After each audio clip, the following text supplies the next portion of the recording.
She's the director. So, no, no.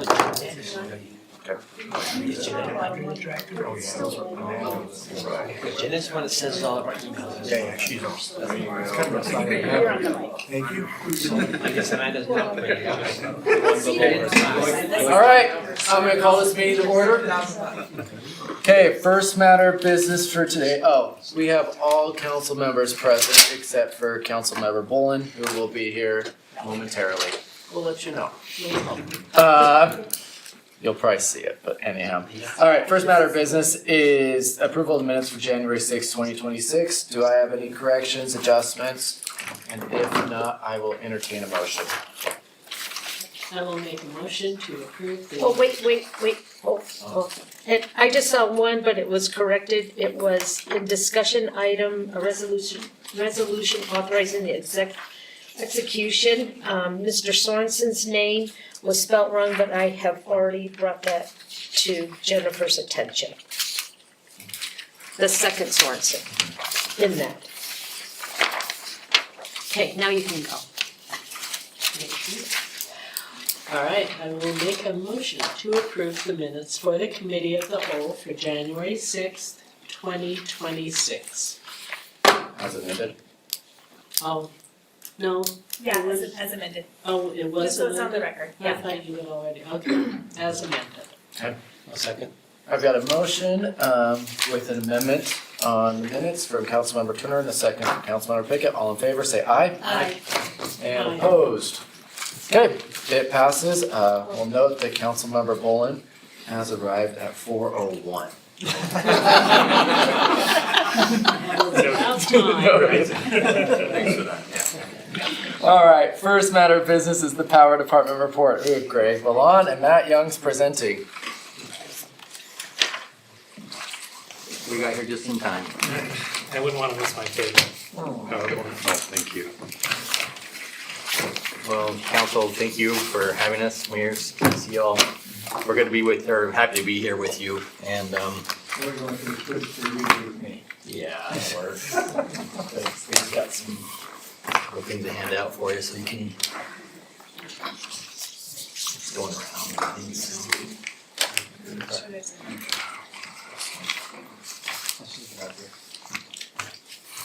Yeah, probably.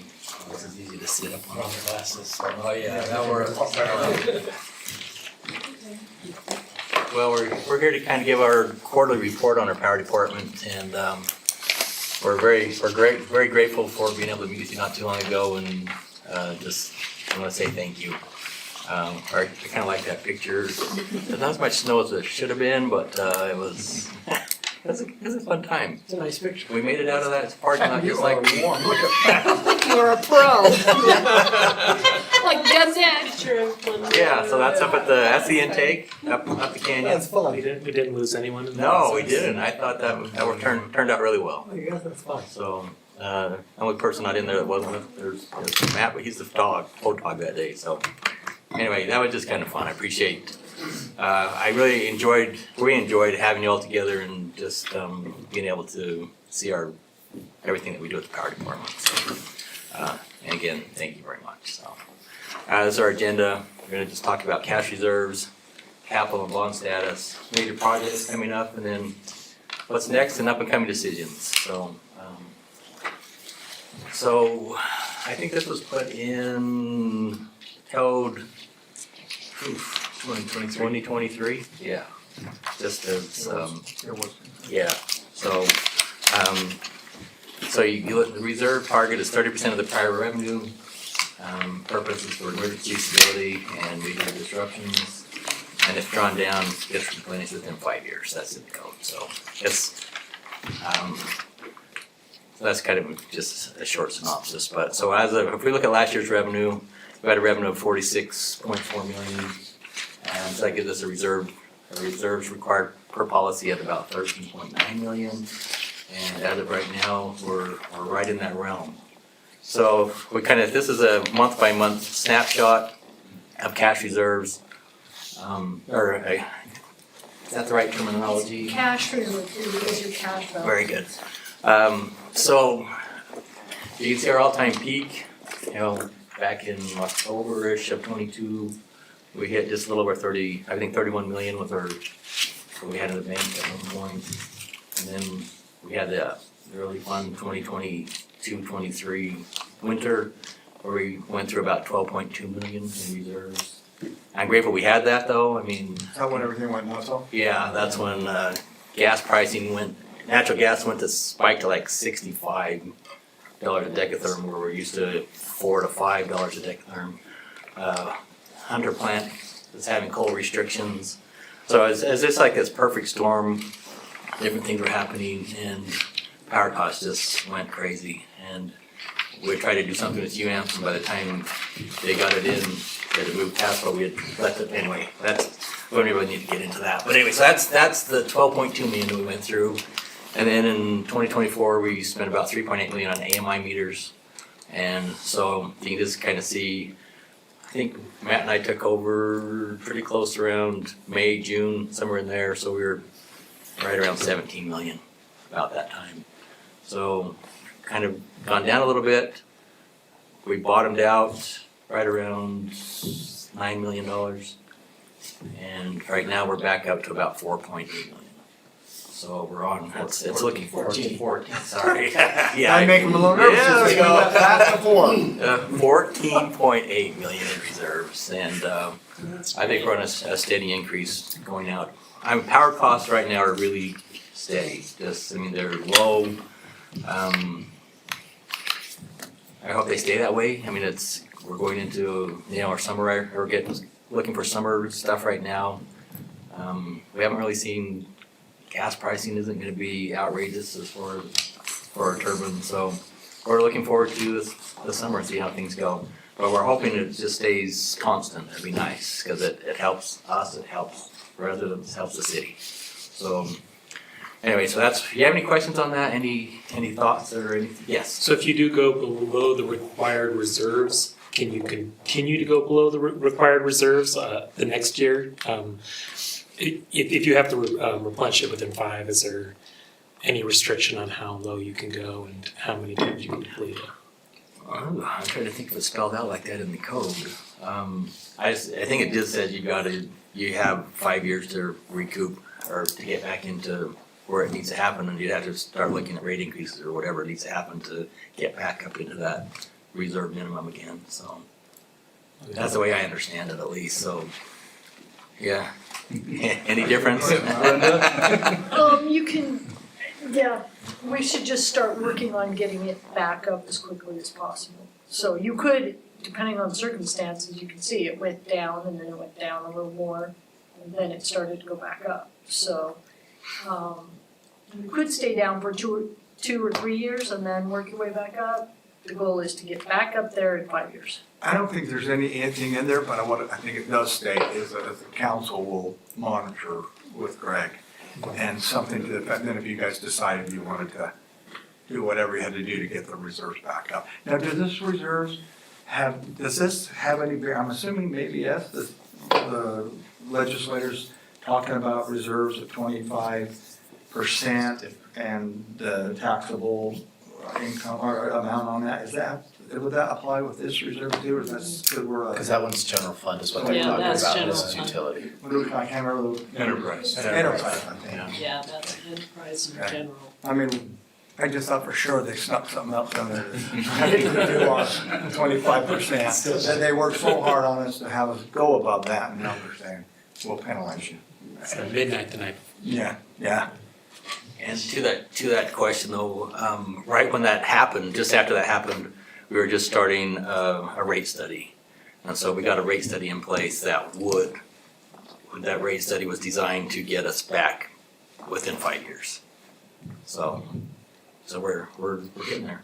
We're there now, and hopefully we can stay and keep going on an upward momentum there. So that's a good question. So What happened in August? We added 3 million into reserves? I And knew how someone can we would do ask that. And how do we do that again?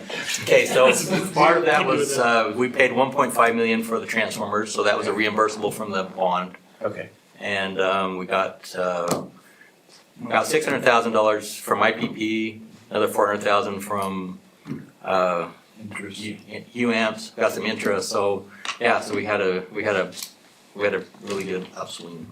So, yeah, that looks like, that wasn't because of our rate increase or anything like that.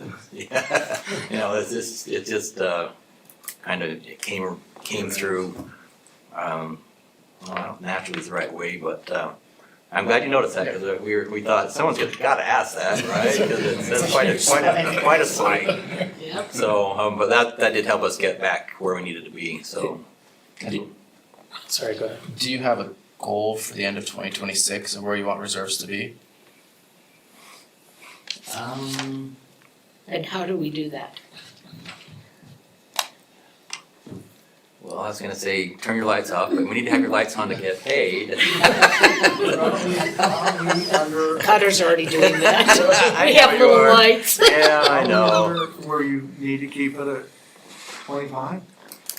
You showed that slide before about the 25, and that's, I remember these guys talking about, or you had 30 up there. So, Right. yeah, so we need to be right at 14 million. That's what I mean, That's- so, once you're there, then there's no, they probably won't work on that, but, because they're at that 30%, but I believe they have to stay at that threshold of 30.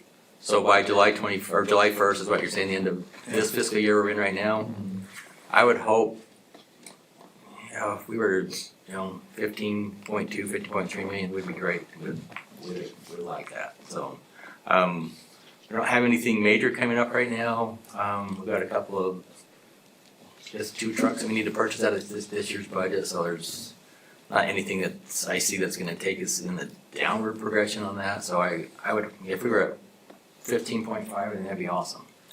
And we'll just kind of monitor that, and let you know where we think we might be. Is there anything different that we can think? I think That would be awesome, that but would be. when things happen in power, it's so expensive. This is, I was gonna say So that. that's, You learned that, didn't you? Up at Central Control. You saw I mean, firsthand. yeah, I mean, when. $1,500, things happen- when it hits $1,500 a megawatt hour. Right, Yeah. We got those generators. Yeah. and, or if something goes down, I mean, Yes. things are not just thousands or hundreds, they're millions Well, I've of never dollars. seen anything like that $12 million loss, ever.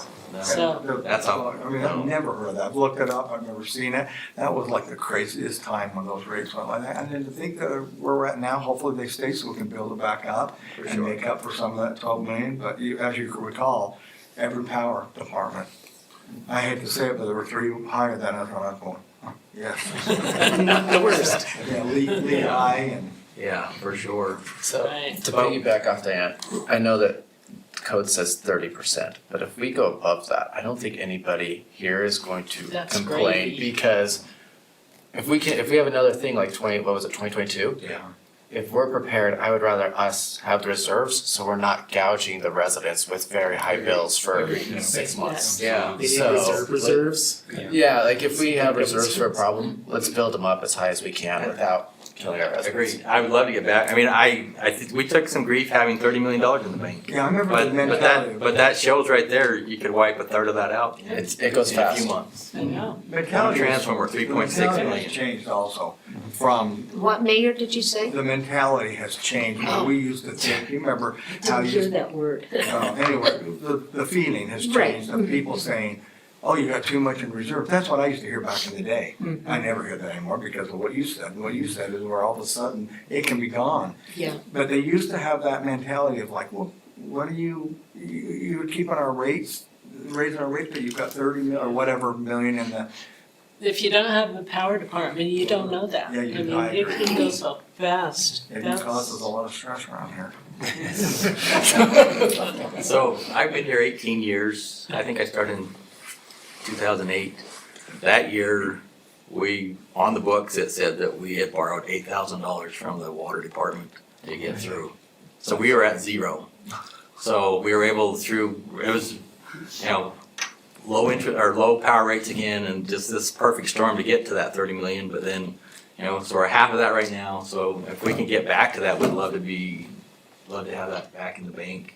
Yeah, And it's gravy, but boy, it can go down It can go, so it fast. disappear really quick. The money that came in August is something we had to apply for, and do we apply for it every year? No, so it was, Just get an automatic. with IPP shutting the coal plant down, we got some money back from that, that was 600,000. Then UAMPS, that was Dividend? every year, they budget so much, and if they don't spend it all, we get some of that back, which is good. But none of that was planned. Okay. So the bond payment for the transformers, that was just because we'd already paid the transformers before we actually got the bond, but Brenda set it up, thank heavens that we could go back and capture some of the stuff that we actually were putting in towards the substation and a few things like that. So very good part on Brenda to help us recoup some of that through bond. So very astute in my mind, so she does a really good job for us. So, any other questions?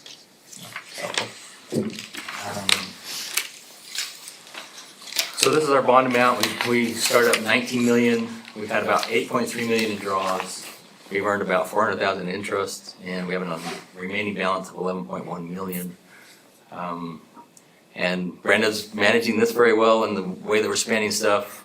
You can get dinged, if you're not spending it and just drawing interest, but we're spending at a very good rate. So we're not getting, I think it's arbitrage, is that what it's called? Yes. So we're not getting charged that. So once again, Brenda's doing a really good job of managing that for us as well. So we rely a lot on Brenda and her expertise there. So, but it helps. It helps to have someone looking over your shoulder for sure. So, right now in the turbines, you got to see those firsthand. I remember the big part in the very back called the diffuser.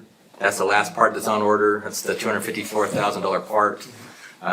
Chris just let us know that should be about the end of the month. So we should be buttoned up back there probably hopefully by mid-April. That'll be plenty of time to get everything tested and ready for the summer season. So we're very excited about that. Will your people put it in, or is it gonna be people No, outside? that'll be solar. Our people will be there. They'll be watching or helping where they can, Okay. but solar will come in and finish that for Okay. us. And then once they get everything done, they turn it over to us and it'll be ours. So we're really excited about that.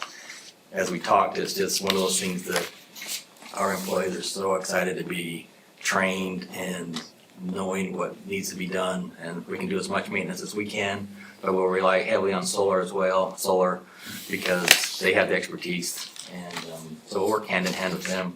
But any preventative maintenance that we can do on our own, we'll do, but we'll probably have an annual thing that comes through with solar and have them come and just inspect everything. But the new controls tell us really what's happening with our plant, so thanks for letting us do that upgrade. I think it's gonna.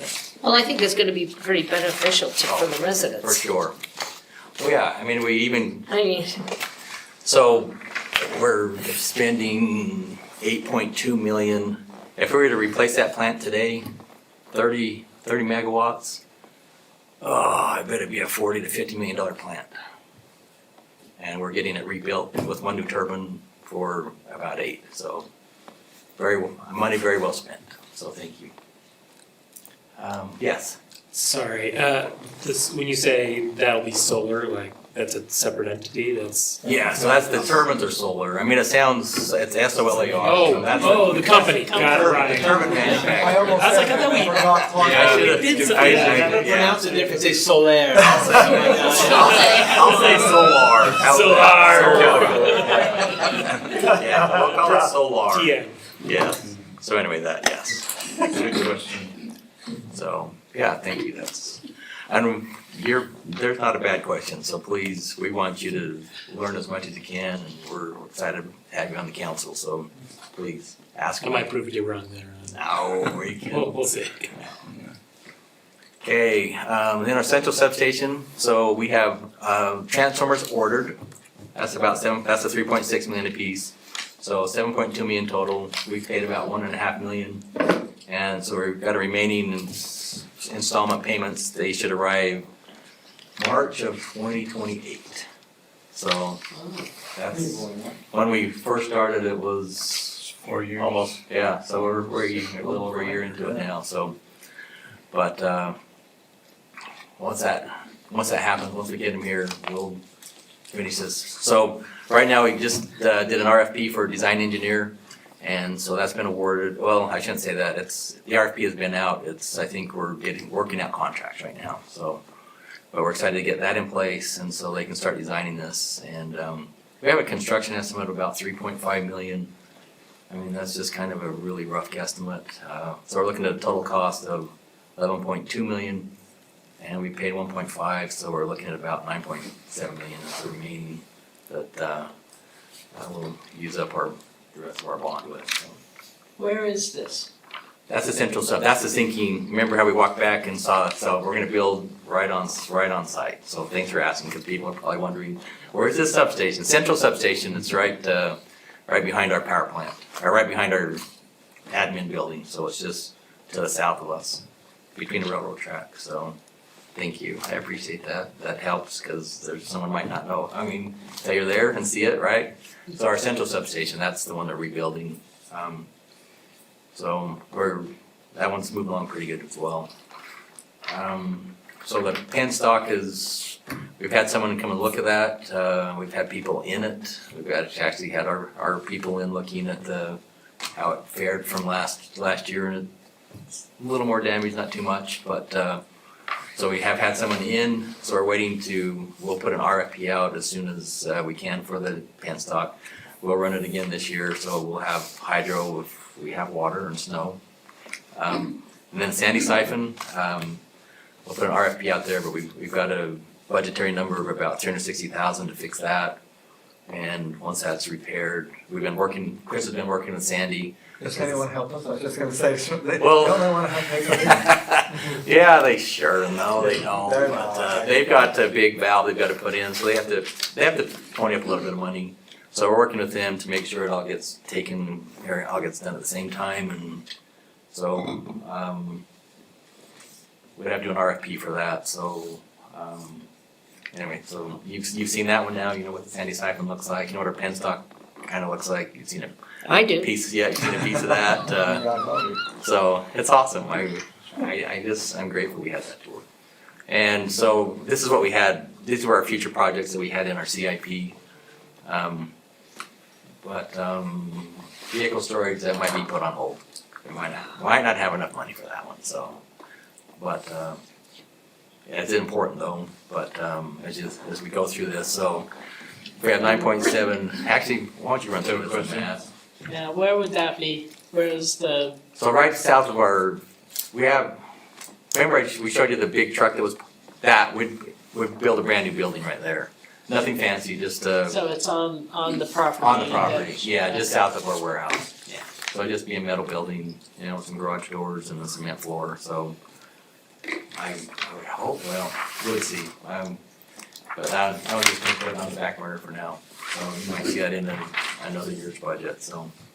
But, it is something we need, I mean, it is needed, but some of this other stuff takes precedence, obviously, so, Yeah, but then there's some wear and tear on for sure, vehicles. That's a for sure. And you're putting all this money in brand new vehicles and they're out in the snow and the So- climate.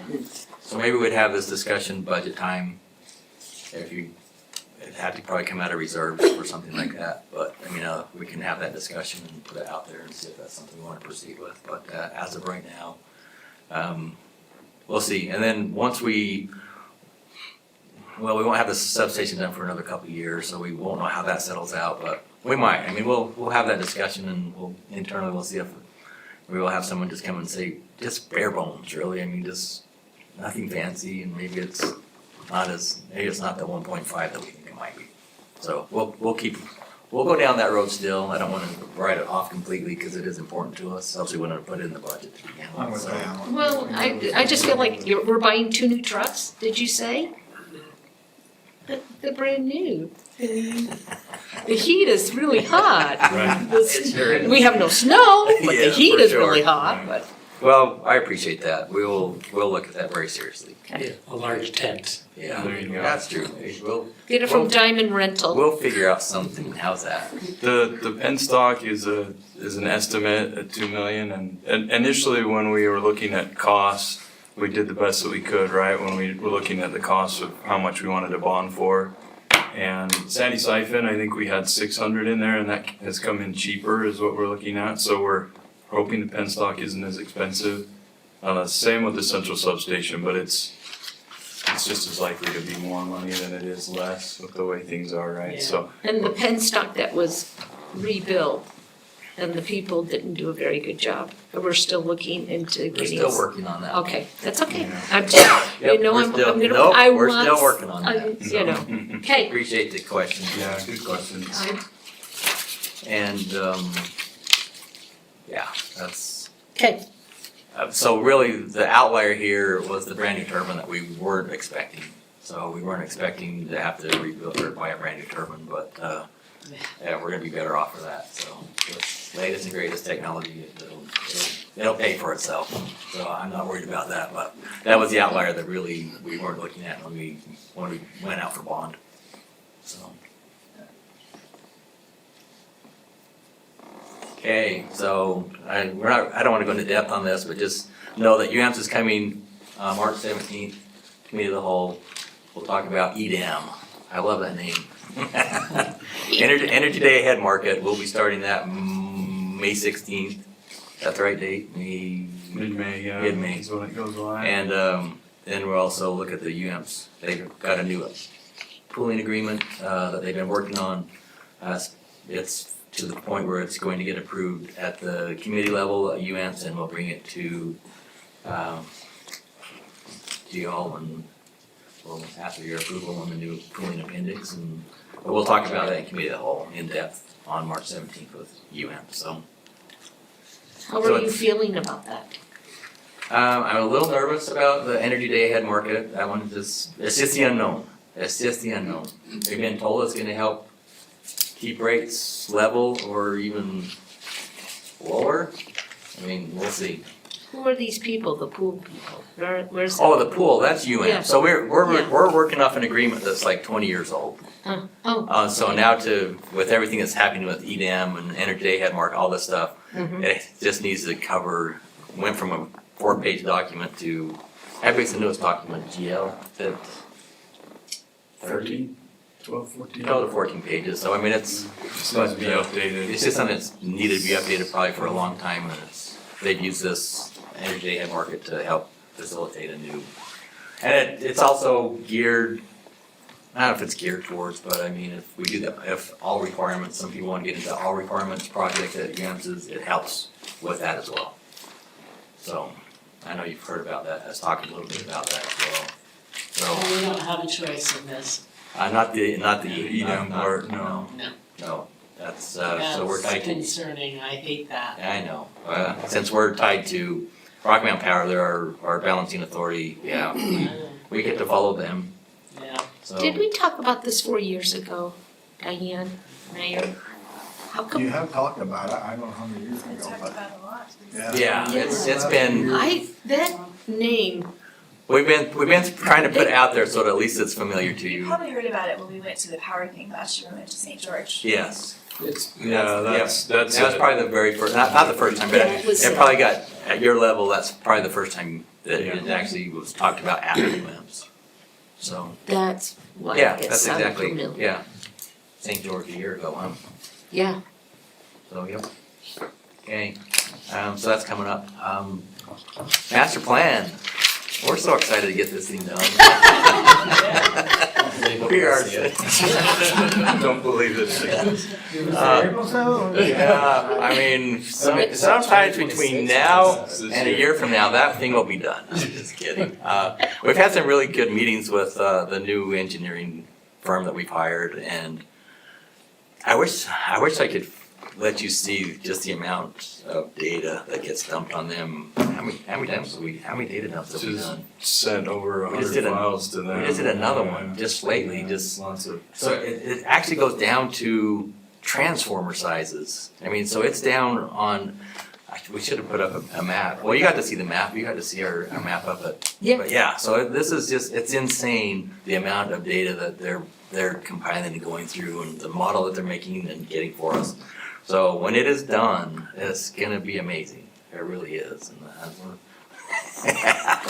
It's gonna be pertaining to April 7th, right? Is it gonna I be in a promise gold you, book? I I'm promise. not kidding, we have an agreement. I'm staking my reputation on this. You have, huh? I am staking my reputation on this. It'll be good. And once again, it's never been done before, so this is, I we're know, breaking ready. we're breaking new ground here. So thank you. Thank your support, and you know it's gonna happen. I promise. But that's our date. You know, we're looking at we got on the committee of the whole April 7th. So I really don't want to have to change that date. So. My mom's birthday. Oh, we're gonna celebrate. Celebrate her birthday. Yeah. Plan. This big old master plan. We'll have cake. Yeah. If it's not done by day, I'll sicker on you. 411 as mean as they get. Is she local? Is she gonna be here? Yep. Oh, well. Well, no, we're really, that's something it is gonna get done. So, thank you. I'll let you talk about our rate study. Sure. So last rate study that we did was in 2023. I think we started at the end of 2022, and that informed the decisions that you all voted on for us to how we would go about doing rate increases.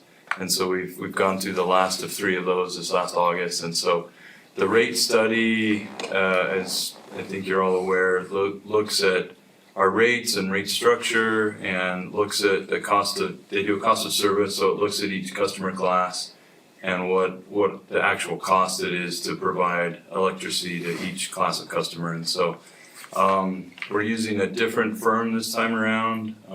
There's nothing wrong with the one we used before, Dave Berg, whom I think a lot of you remembered that were on the council then. He did a great job. We've gone with Utility Financial Solutions out of the same part of the country. Minnesota seems to be where they make rate study experts, I guess. So they've been great to work with, really comprehensive. So we're in the middle of, as we do the master plan, also working on this. And the target for having that complete is the beginning of the summer. So any questions on that at all?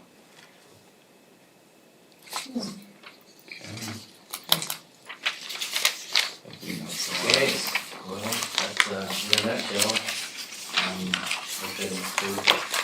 That'll be before you and give you an update on, if you ever have any questions, you can always just reach out. But that's pretty much where we're at, we're going forward, so. And Alright, it's looking good. It's, it is, it really is. Good job, guys. Thank you. Good report. yeah. All right, thanks Greg and Matt. With that, we'll move on to our second agenda item, which is short-term rental discussion and update with Zachary Smallwood. Hello. I'll make this short and easy. Let's see. Oh, sorry. There we go.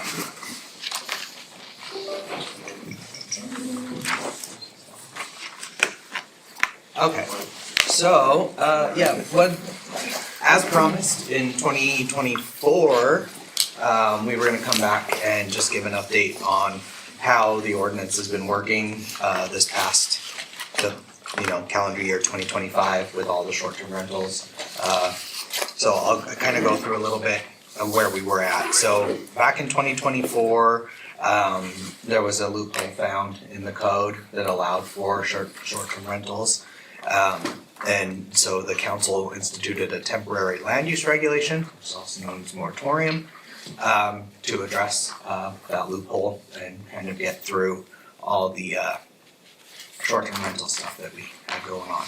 So we had a number of workshops, crafted some draft language, and went out and sent it through the process to get it adopted. If you remember,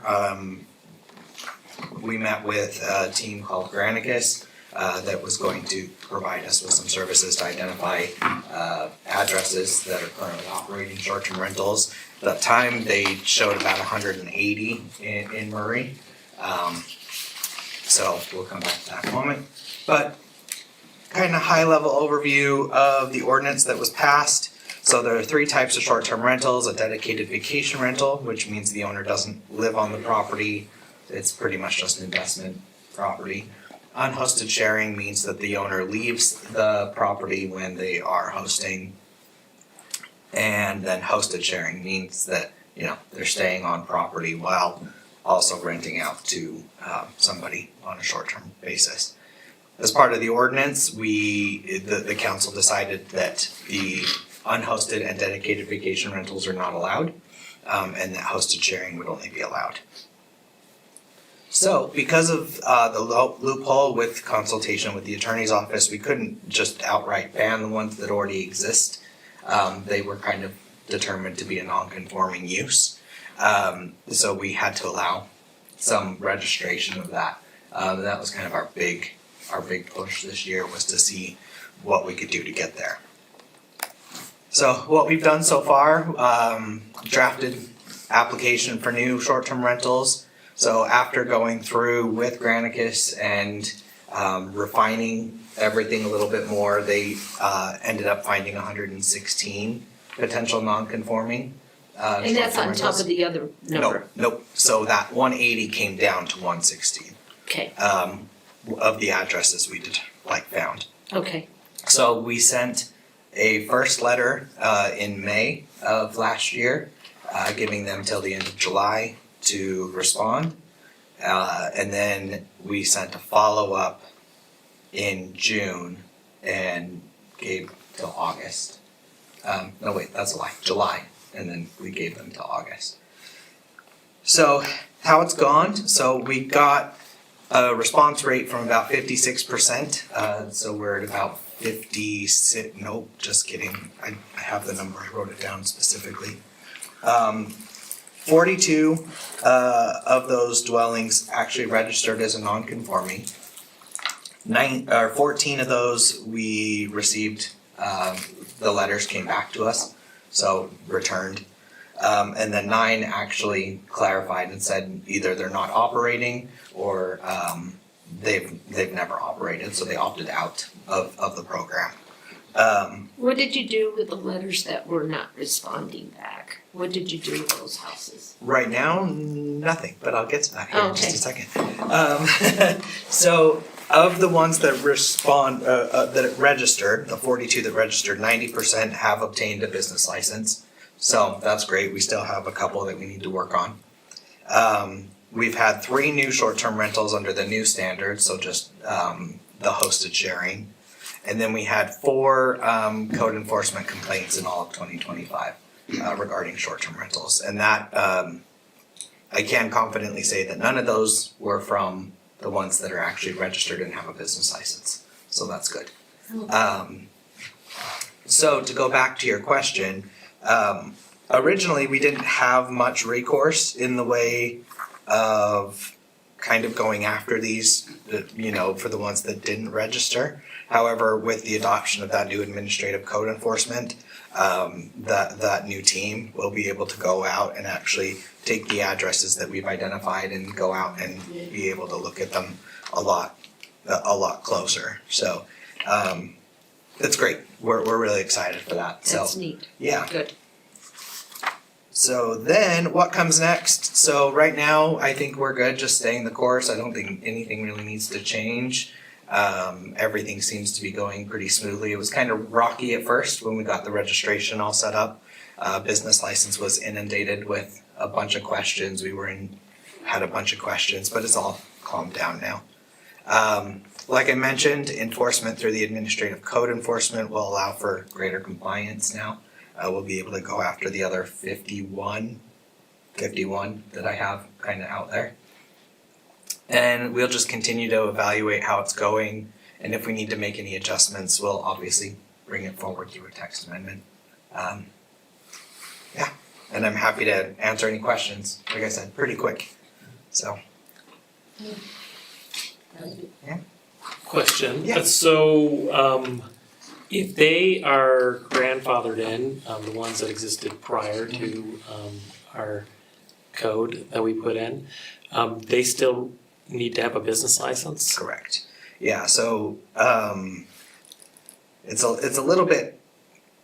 hard to explain, but when it's non-conforming, that non-conformity creates the land use non-conformity, but that doesn't exempt them from getting a business license. That code has existed. If you're operating a business in Murray, you will have a business license. So the land use itself was non-conforming, but the needing a business license is not. It's not. So that's kind of how we will be going after these 51. That's how we can definitely go after them, kind of twofold.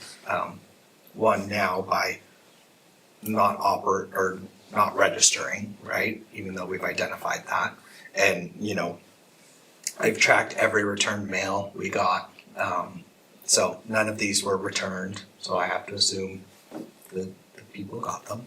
So, but yeah, they do have to have a business license. And what was the second poll? You said one by. Oh, I don't remember. Oh, My brain just went, it's all off. No worries. So, are there any other reasons we would be sending code enforcement to these locations, or is it primarily for not having a business license? Mostly business license, but it's also looking, you know, they haven't registered with us to do that non-conformity. So right now, they're not actually determined as non-conforming at this time. Okay. But on a regular basis, we get complaints about noise, Yeah. traffic, so we'll We have still two of them. respond to those complaints as well. Okay. And it gives us another reason to go there. Yeah, to one of those right. locations. And when, I just wanna clarify, when we say go after, our goal is I know, compliance. I almost did the same thing. I could hear GL saying, okay, that's not good. Yeah. Our ultimate goal is compliance, we want people to just be compliant with the law. And I think, Pay a cordial visit to. what we found though, as Zach said, when we get compliance, when we have someone that comes in and registers, then we don't have any issues with code enforcement. That's the reason why compliance is so important, is once they get registered, once we know they're there, as Zach said, we haven't had any issues with the ones that have registered. It's the ones that haven't registered and got their business license yet. So that's the goal of compliance. Excellent. Do you have a question? Yeah, can I talk to you afterwards on a couple of the houses that we had, that I have in my district? Sure, Okay, yes. I just wanted, just getting, Yeah, I was gonna head out after. Okay, you after head this out. one, but you No. can give me a call. Okay, You can I'll shoot me a give you- call and I'm happy That's to, fine. happy to Hey, answer. Tam, you can send those to me and I'll get those. Yeah, Okay. there you go. Yeah, I just have cool. those houses, Sure. okay. Okay, Everybody good? Thank you. Alright, thanks, Zach. Thanks. Alright, we'll move on to number 2, which is discuss the Murray Theater and Armory rental fees with myself, Jeff Martin, and Katie Lindquist presenting. So, I'll start this one off. We kind of have a couple goals on this one. With the Armory and the theater coming online, there is nothing within the code right now that specifies how to operate these. So the first thing we need to do is we need to make sure there's something in code that talks about them. So if you look at our Parks and Recreation fee, you can see that there's something there. And so the council's responsibility is fees, and so we need to evaluate which fees associated with these two entities we want to have departments bring to us, and which ones we want to delegate to the mayor and let him operate. So if you look at the park structure fee right now that is in your packet, you'll see that there are some fees that they bring to us. Like if you look at subsection B, Murray Center membership fees, parkway fees, rentals, the outdoor pool fees are all ours. The mayor takes care of everything else. So for example, you look at like a youth sports program, it's not something the mayor brings to us. They just handle it, they take care of it. So we need to create that division with these two entities. What do we feel like is necessary for us to approve, and what's necessary for the mayor to just take care of and is too minute or too cumbersome to bring to us on a regular basis. Okay, yeah, too in the weeds. So the way I look at it is there's kind of 4 classifications of fees that we can look at. I think we can classify all the Armory rentals as one, if we want to do that. And then there are 3 within the theater. Theater rental fees, concessions, and ticket sales. Anybody want to disagree with those categories? Jeff, Mayor? What about the staff that does the sound and audio? Is that, would that fall under That would fall under the rentals. Okay, that's included. Yeah, so I say we start with the armory fees. And so the goal of this is we're gonna set the parameters tonight, send it to GL, GL will write up the code and then just like, and in a few months we'll approve the code. So right now, we're just setting the parameters. And if you have questions, we have Jeff and Kim and Katie here that we can bounce off, as well as GL for the legal questions. Armory fees. Do we wanna keep it ourselves or do we wanna delegate it to the mayor? Which fees? Armory rental fees. Determining how much they are. Yeah, so if they would, so staff would, for example, it would go twofold, either we can determine them or staff would bring a recommendation and we'd have to approve it. What do you say? Okay, can you show me where armory fee is? Is it this one? Yep. Okay, That's this we armory just fee. got today. Yep, the one we Okay. just got today. All right, thank you. Plus the fees. So right now we see go overview. Is this, do we feel like these are fees that we should approve as a council? Just generally, regardless of the numbers. Well, Go ahead. no, go ahead. When somebody books out the golf course, is that one of the fees that comes to us? Mhm. Okay. And then I'm trying to think of what other equivalent. Consistent. So if you, yeah, like if you booked out the swimming pool, that fee is one that comes to us. So the swimming pool rental fee, like if a group says, I wanna rent a swimming pool at 8 o'clock on a Tuesday, and we want the whole pool, that fee is one that comes to us. It's set in code. And it's set in code, and I this would don't be know set in how code. these guys feel, so correct me, since I didn't really. I think that's an easy thing for you guys, because it's not, how do you say this, it's not back and forth where it would stall. I don't know how you guys feel, but I'm just thinking, it's what you do anyway, you set these things, and if we needed them changed, we'll come to you, or whatever, but that's up to you guys, you guys decide, I'm just saying. It does seem like an easy one. Yeah. And it Doable. makes it more consistent, I think. That's what my Well, personal take is, but I'm But willing to hear if disagreement. you come to, if you start seeing, hey, we're gonna have to charge a little bit, you'd let us know. And we've done that Yeah. already. We've had that I- happen. I don't see the armory, I mean, this is really, I've had 2 residents already contact me about the armory, renting them out for weddings.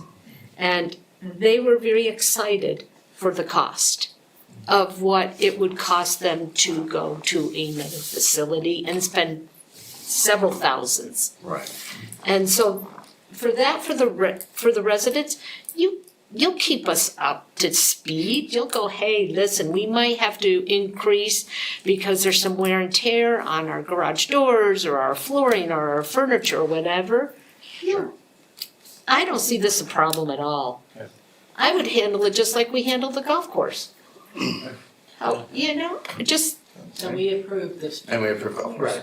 yeah, Okay, yeah. so we're all in agreement. Yeah. Armory fees are one that we would Yeah. take. Okay, then the next one is. Wait, Well, So when you yeah, say armory fees, just know that this shows you the base fees. right, It doesn't show you the deposit right. and what would be kept from the deposit. For example, we started out with a $500 deposit.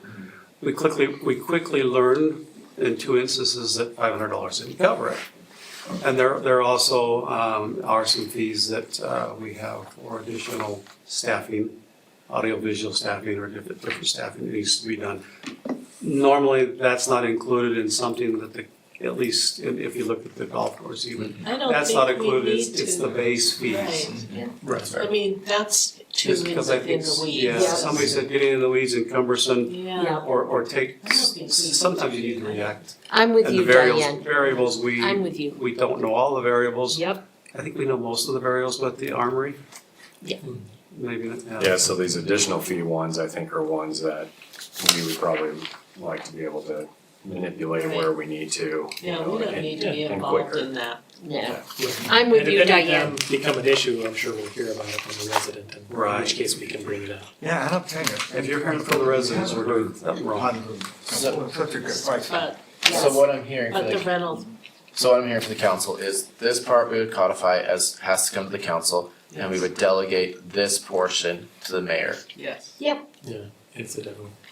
Jill, are you getting, you can't see what I'm pointing to, are you following? I know what you're pointing to. You're so intuitive. And there are some, I don't want you to think that we're hiding things from you. There are some things that aren't included here. Yeah. I'm sure you don't want to get into No. that. Who does, yeah. Not our role. Councilmember Brown, I just have a clarifying question, and you want to keep moving? That was my next question. No, okay, sorry, I was Yeah. sure we were moving on yet. So the next question is, do we want to change any of these fees? When did we start renting it? June? July. July? Yeah, a little end of June. Seems like we should at least give it a full year at the current rates to see, would be my. I think, How much money we're losing. I agree with that, we'll do an analysis after a year of where we are I'm with fine with the. that. My one concern is, are we covering cost? Yeah, that's Yeah. what I said. How much- I think we are. Yeah. So, Brenda, are we covering cost? As long as you don't count the cost of renovating it, yes. Okay. That will never cost. You are covering the cost. You're covering operation and maintenance. I'm impressed with what's happened, not with other things, but with this armory, for whatever reason, took off, so. And I know we're, not the cost of the 6 million, but. Yeah, how often is it used? Well, Oh, Multiple times a week, yeah. Oh, yeah. I think we're probably 3 to 4 right now consistently. I probably have I know of 2 3 to weddings that 4 are a coming. week. What's that? We have a 2 weddings. 1-year-old birthday party coming up. It's only 6 months. Can I say that?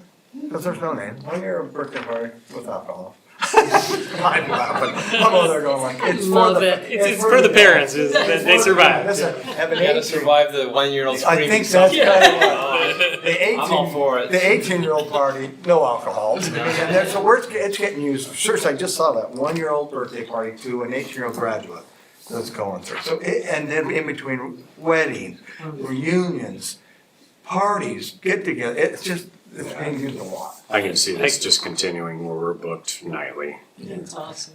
I kind of wish I knew, like the ones that were like for the public or, you know, I kind of wish I knew what was happening in there. I mean, obviously somebody's birthday party, but is there like a list somewhere of like, this is like, you know, rented out for a public event kind of thing? I don't think, you mean to reveal what they're doing? Well, sometimes it like, you know, lots of times it's a private thing, like a family birthday party, but sometimes it's like a, you know, like an event that, like there's like a, chamber event or. or like the, Clark's spying on them from his window. I can see it from my window, there's like a ton of cars. Wedding I crasher. don't know. Like there's like a. Go tell him if it's a public event. We want to go. an Amway one? Yeah, that may be the organ, we as a city. There's like a, it's not like Unless it's a city film. event. If it's city, if anything We city, would. yes, but anything that's anything else That by a sounds good. private, even if it's a company, yeah.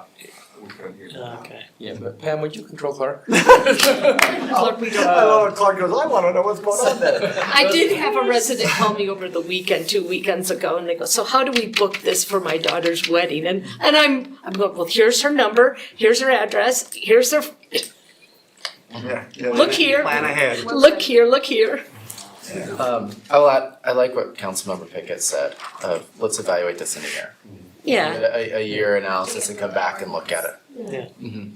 And so, yeah, and I said, Poland said that too, Councilmember Poland.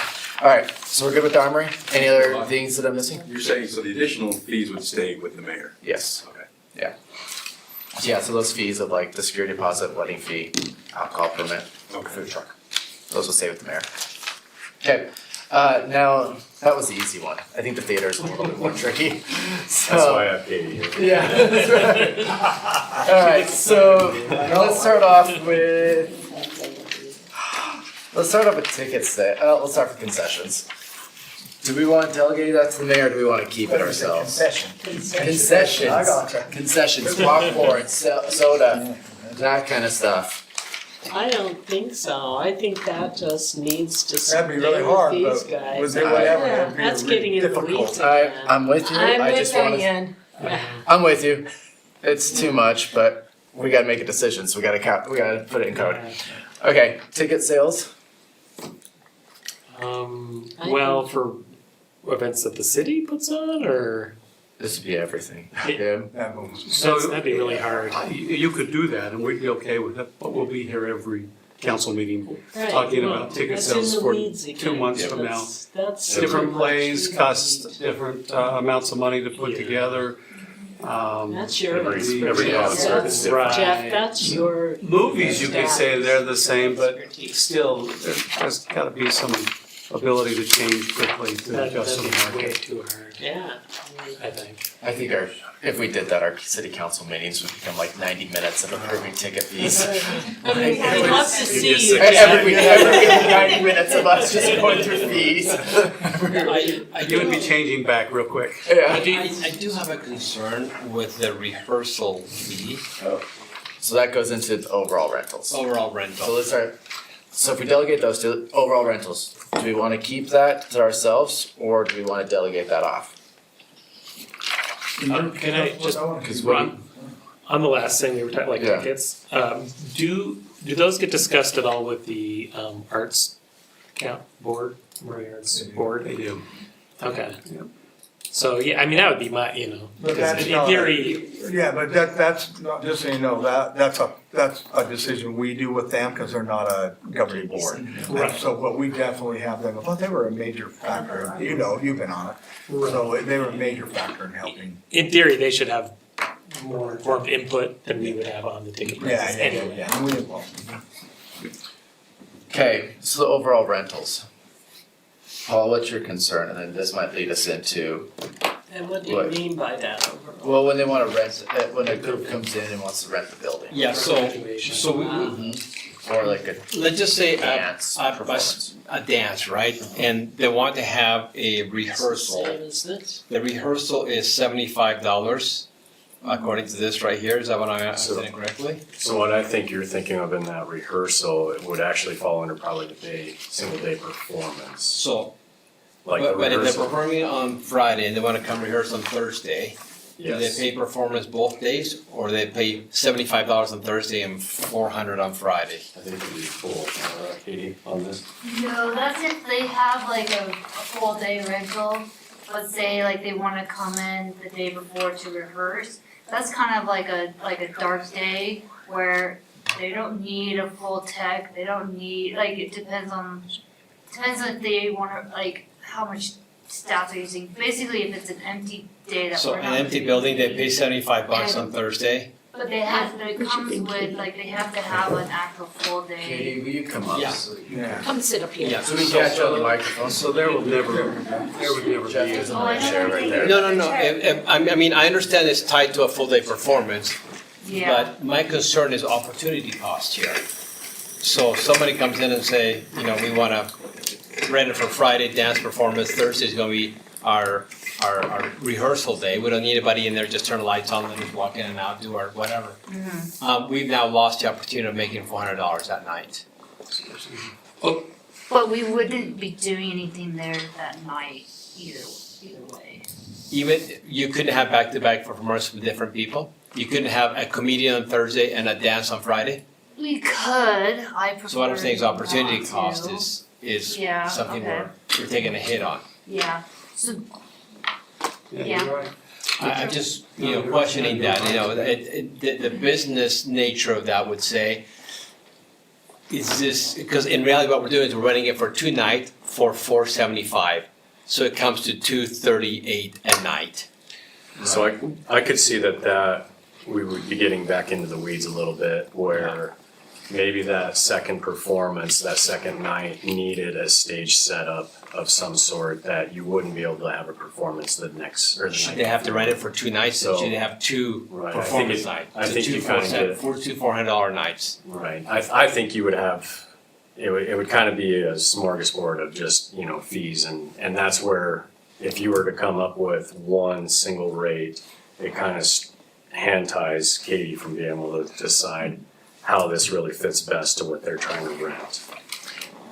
Yeah, I do feel like if we charged them for 2 nights, it'd probably be too cost prohibitive for a lot of recitals, graduations and that type of thing. Like, I know that I've heard of some wedding venues that'll, you book it out for like that Saturday, that whole Saturday, but they'll let you come set up the Friday before because you've booked it for the weekend.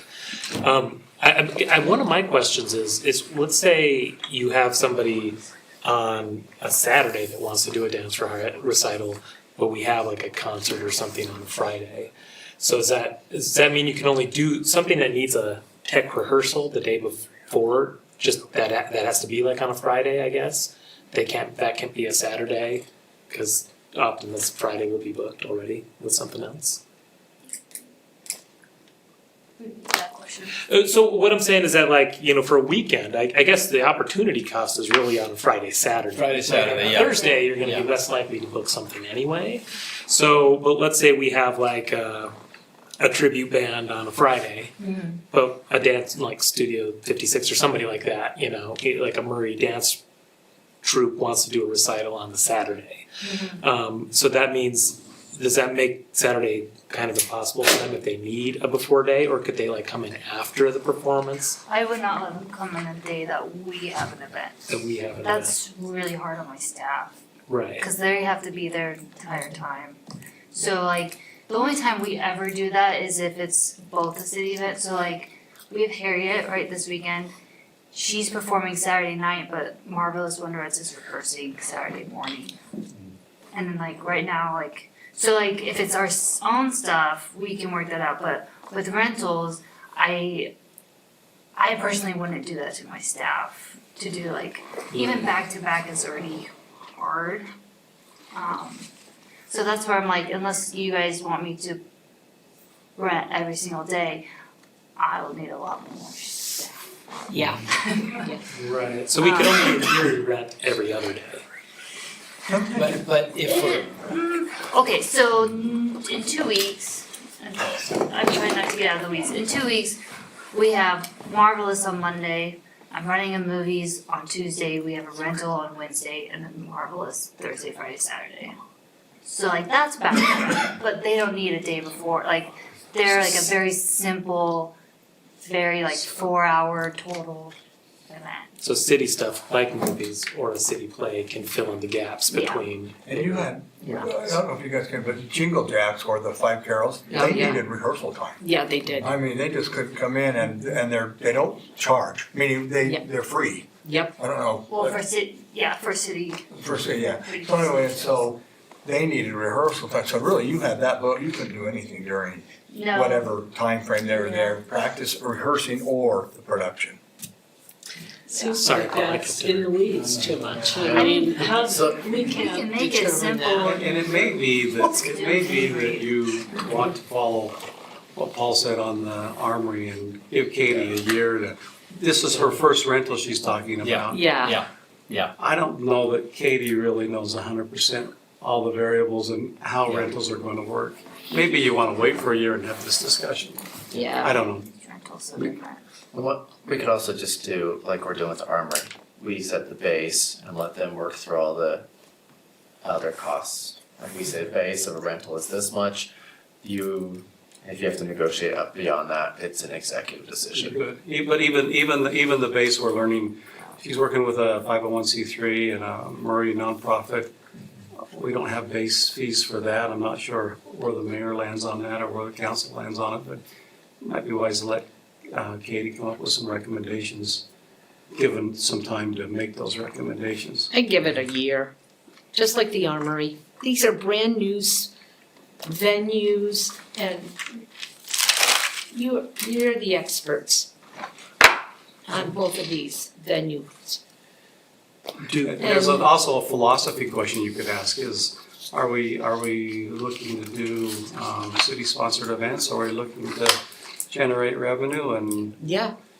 we'll see what the demand is for it. Yeah. I don't know that we know that answer. And the other thing with that to tag on is a lot of these rates were all done based off of comparisons, you know, and then do you ask us to do those comparisons to bring to you for you to decide what to do, or would that Yeah. be something you're willing to take on? And that's you know? one thing that I wrote on these is the cleaning, $50 per day. Is that a normal rate? I mean, $50? That's just base. the base. Yeah, so, I mean, I walked into the theater when you were cleaning it, and I'm going, she needs more than $50. I mean, whoa. Well, Yeah. Katie's learned that she needs to have the carpet scrubbed every Yeah. week instead of once a Yeah. month. And Yeah.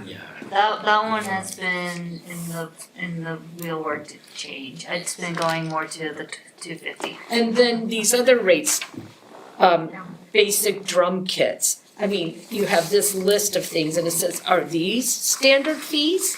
So I was just those- curious. Yeah, those were all put together by Robert Weiss. Right. What he did is he priced out what it costs to purchase those things Yep. and then like the expected life expectancy of those Yes. things and then wear over tear. So he did like a whole bunch of math formulas that he just presented it to me really Yeah. nicely. And then, so basically kind of keeping our equipment safe, but also knowing that we'll have to replace it in the future. And so that's kind of where he pulled, also looking at other people's Right. rental rates. And these kind of fees, I don't have a problem with them. I mean, you guys know this.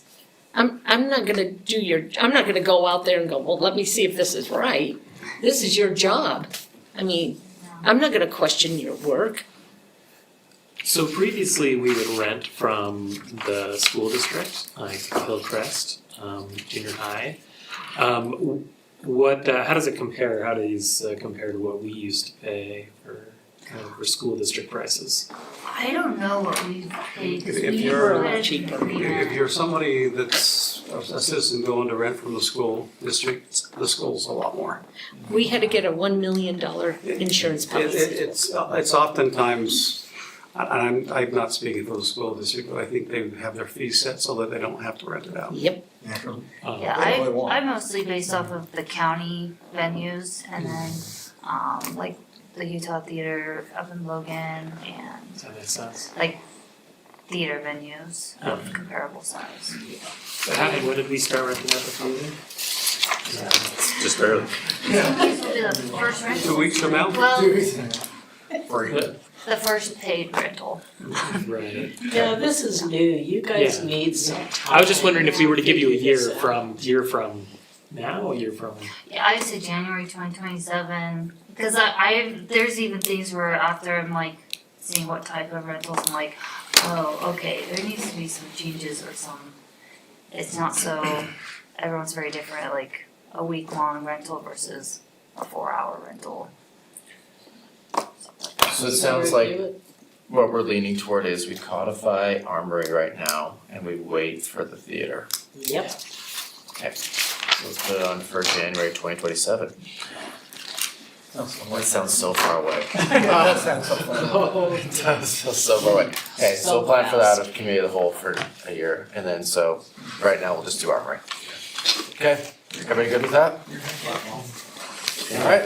I'm charged for the yeah, right? Thanks guys, thank you. Thank you. Okay, that leaves us with our last agenda item, which is, I've lost my agenda. Number four. Oh, it's not our last agenda item, we did 2 more, sorry. Our fourth one is Open and Public Meetings Act and Harassment Training, Jill Critchlow. When you look at the hardcore observers who are doing this. And you folks who don't have a choice. So, thank you for the opportunity to present these 2 trainings. Councilman Bolin, you may have sat through this before, attending city council meetings, I don't recall. Very possible. It was at 2 times speed, so Okay. I'm ready to absorb the full Good, full good, breadth good, of good. it this time. If it's okay, I'll just start at the top one, which is the sexual harassment.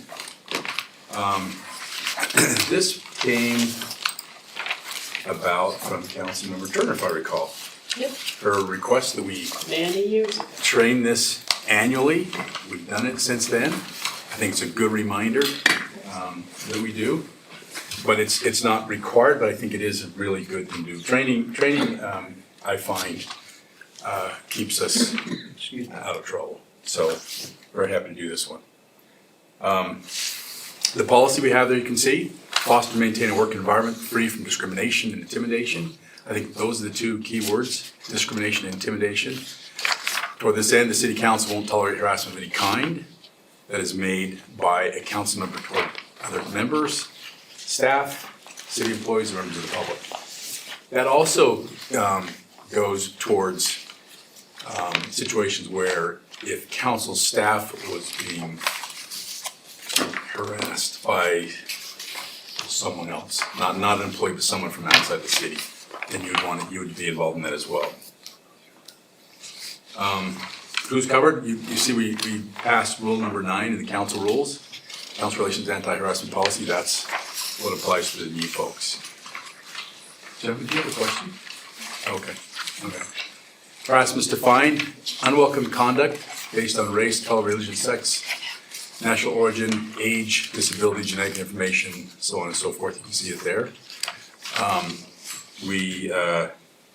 We have also, so you know, we've got a harassment policy that applies to the administrative side of things. This is something that was discussed some time ago because that does not apply to the city council. That's why we came up with that rule 9, was to have it apply to the council itself. What conduct is harassing?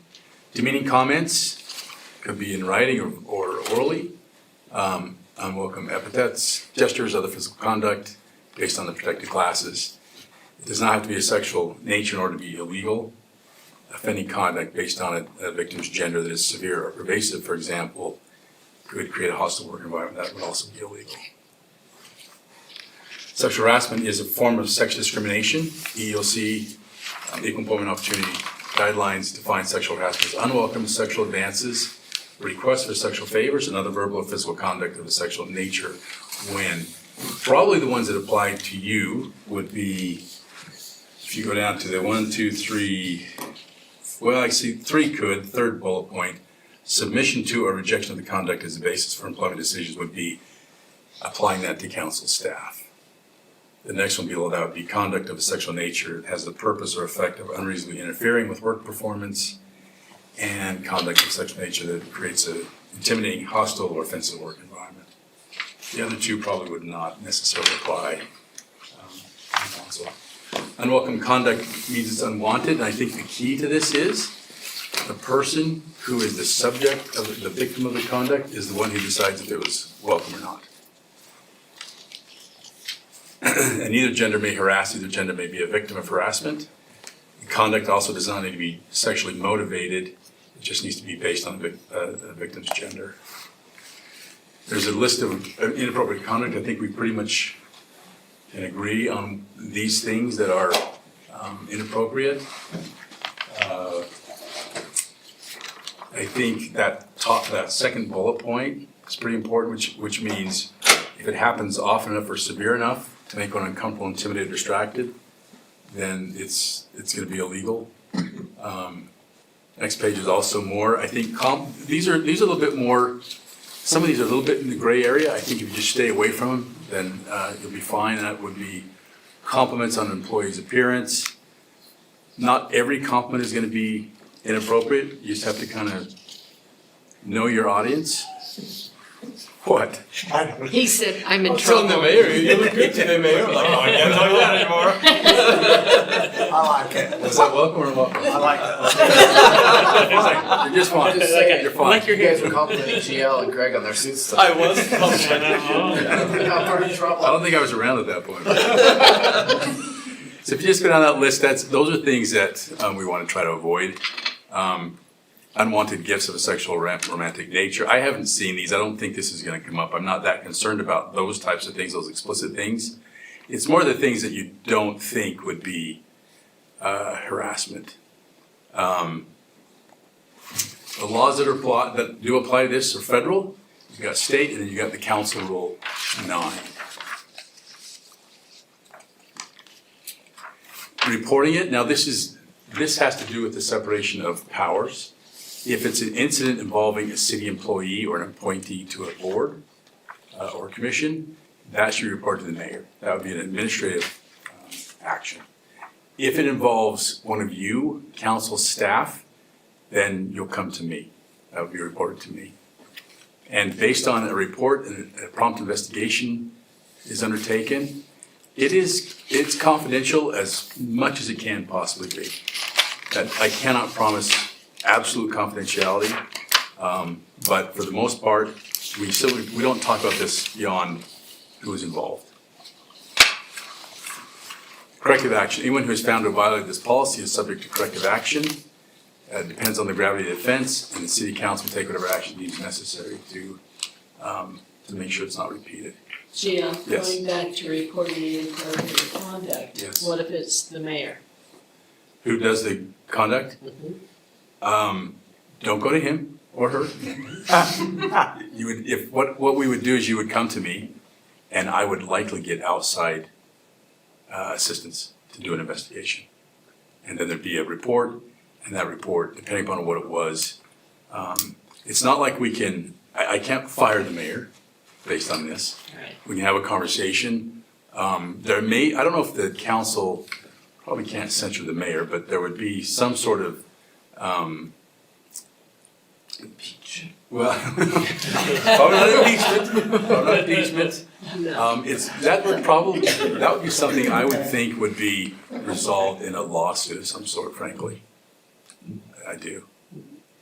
It does, I mean, with elected officials, it's, your constituents are who elected you, right? Right. So it's not like you can just be removed summarily unless you commit a crime. Are we good, Diane?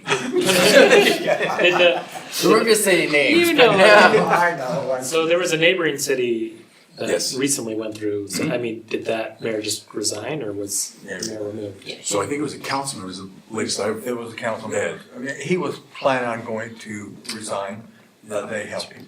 But there was a Yeah, So mayor is that also. impeachment? Is Yeah, that? well, he's on the council also. No.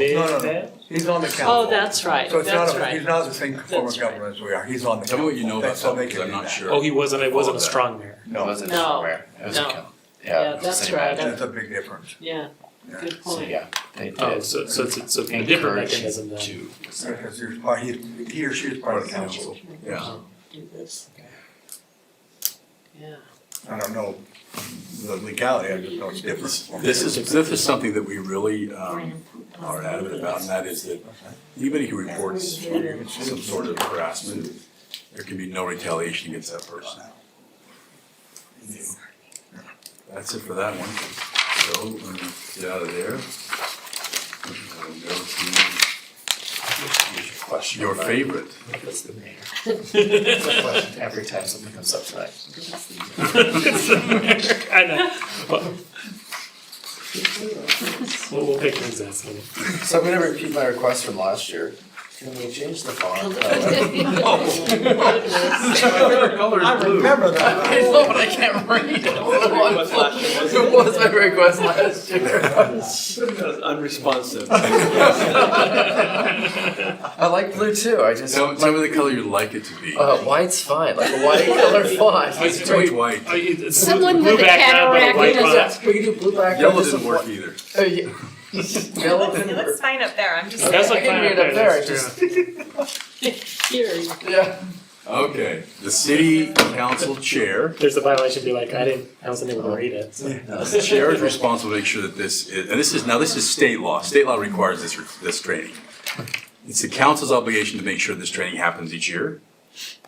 The public policy of the Open Public Meetings Act is that the city exists to aid in the conduct of your constituents' business.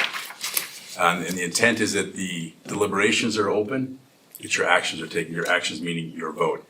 One thing to keep in mind, I think, as we go through this, is just remember that the city council acts as a body. If you're by yourself, you're not acting as a city council unless the city council specifically has given you the authority to act for them, to say something for them, to make a public statement, for example.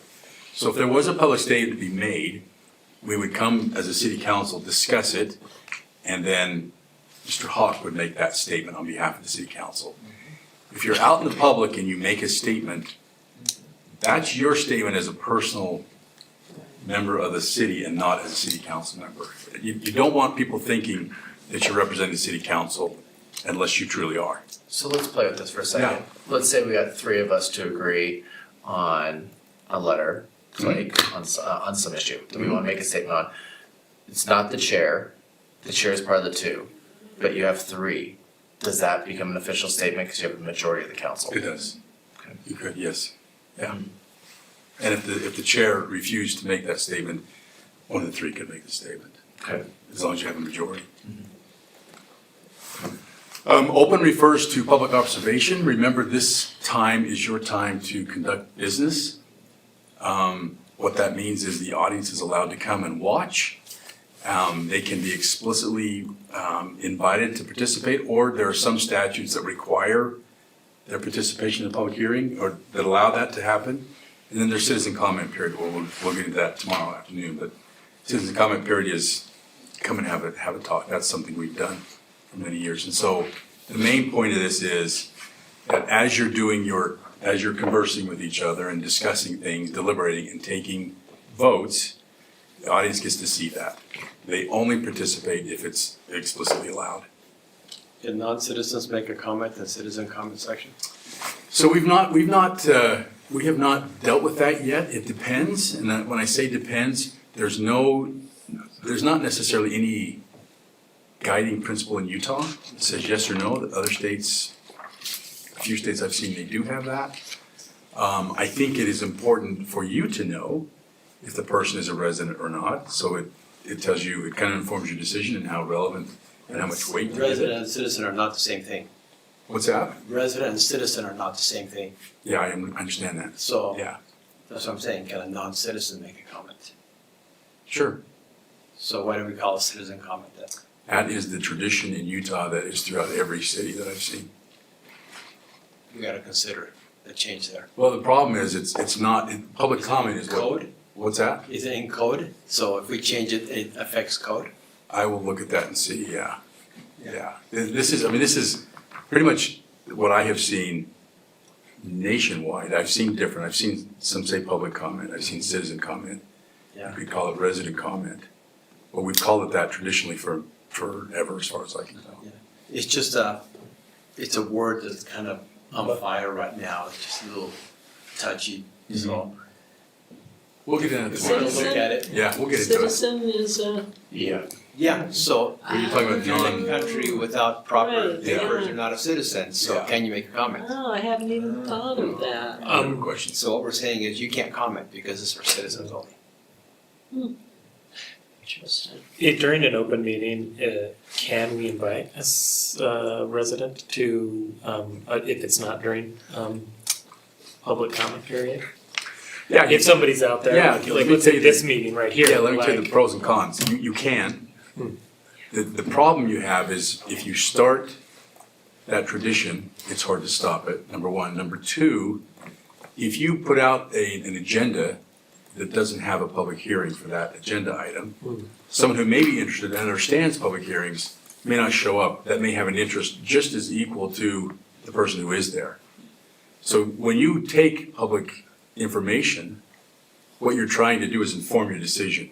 If you're taking it just from one side, that's really unfair. Right. So even if that item's on the agenda, if a public comment period was not on the agenda, then it's not super fair to somebody else who would have liked to have addressed Right. the other side of an issue. Correct. Yeah. Thank you. Anything else at this point? This is a little bit new definition. Meeting means the convening of the council. Actually, also includes by someone who has the authority to convene it, following the required process for the express purpose of acting as a public body to discuss, receive public comments about a relevant matter, deliberate about a relevant matter, and act upon a relevant. What is a relevant matter? What do you think? Whatever we determine. Pretty much, yeah. Like if we get three of us to agree on something. It's Call a that, meeting? yeah, it's that, and I would expand it even further to say anything you have jurisdiction over, that you could make a decision on, is gonna be a relevant matter. When we took our field trip to the power department and we were all there, was Yes, that? oh, you violated the law all over. No, we talked about this. So because you weren't there to discuss, receive, or make a decision, that was okay. Right. Yeah, it's a really good question. In the past, without this new definition, that would have been a harder sell. You would usually do public. We would notice those things, and if people wanted to show up, they would, but that's not a public. Somebody could have come. And they did not discuss anything, I just want that out there. We did not. So the answer is, you're fine. There may be some harassment. We want to be, what we want to be careful of is not getting three or more together and talking about something that's coming in front of you, right, in the future. Now, going to a department and seeing what they do and talking to them about what they do, if you had taken Greg aside, the five of you, and said, okay, we've got this on the agenda coming up, what are we gonna do about it? That would have violated the law. Right. And if we all go to one of the out-of-town conventions, Yeah. and we're all there, and we see each other a lot, that's not technically a meeting as long as we don't That's correct, because deliberate about a relevant matter. not only that, but you're not Act upon it. convening as a council, as a public body. Okay, we're convening, Yeah. but not as a public body. That's correct. Okay. What they've said now So that means basically we can go is, bowling together. you could, Right? you could. You just We can't, can have a barbecue. you can't have an intent, you can't have an intent to make a decision and to discuss something relevant. Now, when you're back there and you're socializing and whatever else, that's fine, that's not a problem. Right. The next one is where you want to be careful. Predetermining city council action is prohibited, and that means 3 or more may not act outside of a meeting together deliberately to predetermine action that's going to come in front of you. So if you have a land use issue coming up, you don't want to get outside of a public meeting where 3 of you either telephone, text, email, social media, any other way are discussing as a body what's coming up in front of you. Or in person. Or in person, So correct. we're at the yes. safety fair and free That's to right. see each other. That's right. Right. Yep. So when we ignore you at the safety fair, it's not personal. It's like, but you're just ignoring me. Quorum is 3 council members. It takes 2/3 to close the meeting, otherwise it's a majority of the, it's a quorum, it has to be majority of the quorum, basically. Okay, notifying the public. Once a year, we publish all the meetings that are gonna occur in the city in the coming year. Those are called regular meetings. That's our schedule. Then, on top of that, before each meeting occurs, we give at least a 24-hour public notice, and that's out here. I think it's on the Utah Public Notice website. I think we put it also on our website so that that's compliant with the state law. The agenda is what goes out 24 hours before, at least 24 hours, and it will have the date, time, place, and it'll have what's going to be heard in the meeting. The 24-hour notice, as you can see, may be disregarded if it's an emergency meeting, and then after that, it's an urgent emergency, and then you give your best notice possible that you can. The agenda needs to be reasonably specific to notify the public what's going to be discussed in the meeting. It would not be fair to hide something through the agenda that you thought was going to be controversial or a big deal, and obscure it to the point where nobody knew what you're talking about. At the same time, you're not required to give a paragraph in everything that you're doing. So we pretty much have a consistent way, I think, of the agenda. It's been that way for a long time, and we've never had any issue with it. But that's why the agenda is the way it is. Go ahead. Oh, I was gonna ask a question. Yeah, go ahead. Well, so we have a workshop, right, on Mhm. Thursday, and one of the items is budget priorities, which seems, and I'm actually not quite sure if like we have specific things we're gonna talk about, or if anyone can mention a priority, and then does that constitute a subject that needed to, you know what I mean? Like, is it okay to More be vague specific. like that? Yeah, so budget itself, talking about the budget and priority is something we have done in the past. I think that's okay. I do. It's gonna be what you're prioritizing, obviously, right? And I think we've done that before, and I don't think you would need to specifically mention, particularly for a workshop where it's kind of a, let's bring our ideas together and discuss this. I don't think that's a problem. Because the public's aware that it's a Yeah. workshop Yeah. and lots of things can be discussed. Yeah, and it's a budget issue, yeah. And they could attend if they want. Right. The other thing about the open public meeting, go ahead. I have a question, because Yeah. this has come up and I just wanted to clarify. What if we wanted to have like a catch-all item at the end, like additional? I don't Even at a know, workshop. you know what I'm saying, I right? do know what you're saying. No, that's not a good idea because no one's gonna know what that is that you're gonna talk about. And just to go down that road means you're gonna eventually talk about something you just shouldn't. So I would say no. I think our biggest catch-all is mayor's report. And that's fine. That's just whatever the mayor is gonna tell us. I think that's good. But I think if you're gonna actually hear something that you may make a decision on or have a serious discussion on, they need to know more than just that. So even at a workshop, you can't Yeah, just. I don't think so, yeah. In terms of the agenda, each topic has to be listed on the agenda. again, it's all about being accountable and being transparent and not hiding anything. Topics not on the agenda, but raised by the public, that we've seen that before, where someone comes in to public/citizen comment area, and they raise some issue, and it's not on our radar. You can have somewhat of a conversation about that. You can't make any decisions. I think you've handled these very well, where you've either ignored them, thank you very much for your comments, and then moved on, or have said, hey, Mayor, can you look into this? I think that's perfectly appropriate. That we just can't take any action on that. That makes sense. Yeah. And that's because as staff, I feel like it's been really good at pulling people aside in the middle of the meeting and discussing it where we can't down and talk to them. Yeah. That's been really good. Non-reactive. Closed meeting, this is like everybody's favorite topic, I don't know why. We don't do this very often. Very seldom.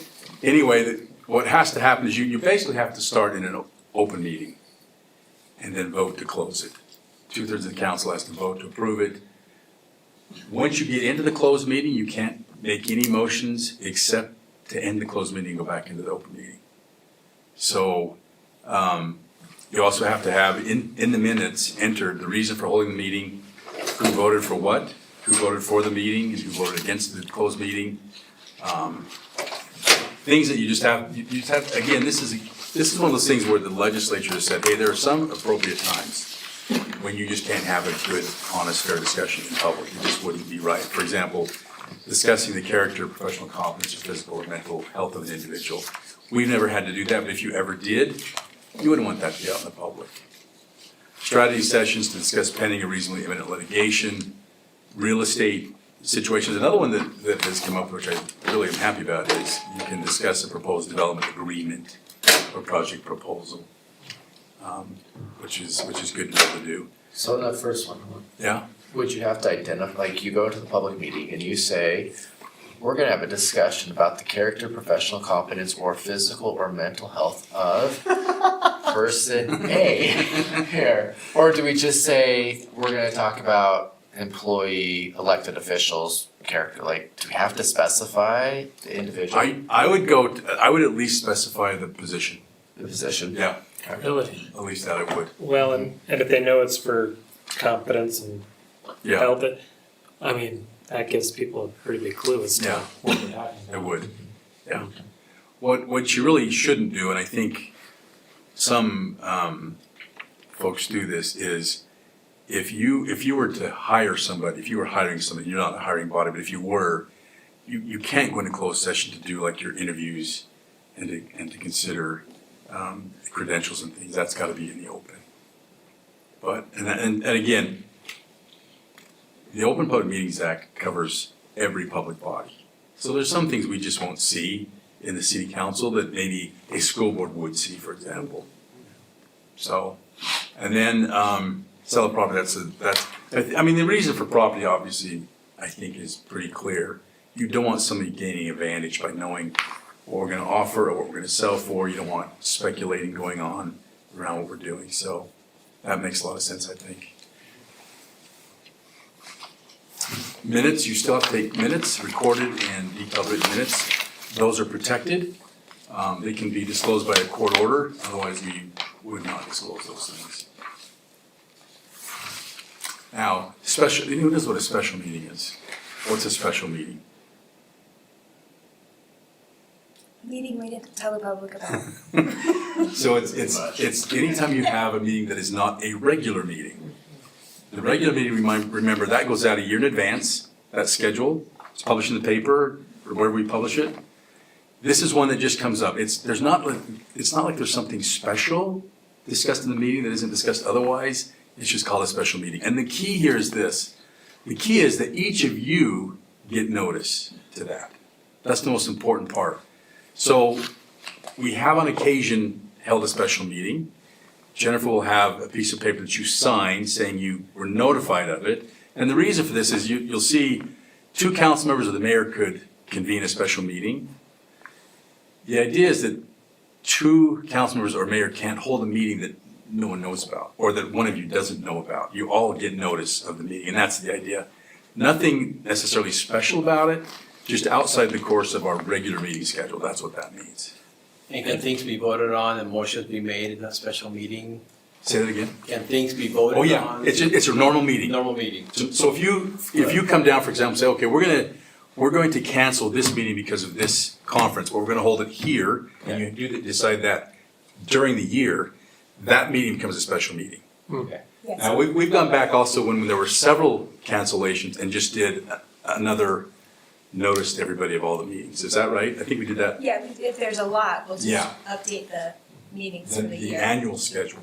But if it's just two members and the mayor who determine it, you can't do anything because you don't have 3 votes.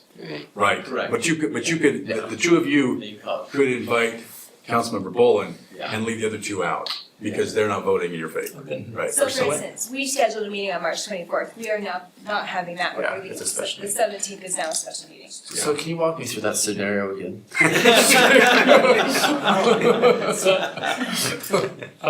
So if you have a special meeting, do you have to let the public know You about it? do, you do. Okay, and could they go? They could. They could attend. Yeah, it's just a normal meeting, just it's not one listed on that regular schedule annually.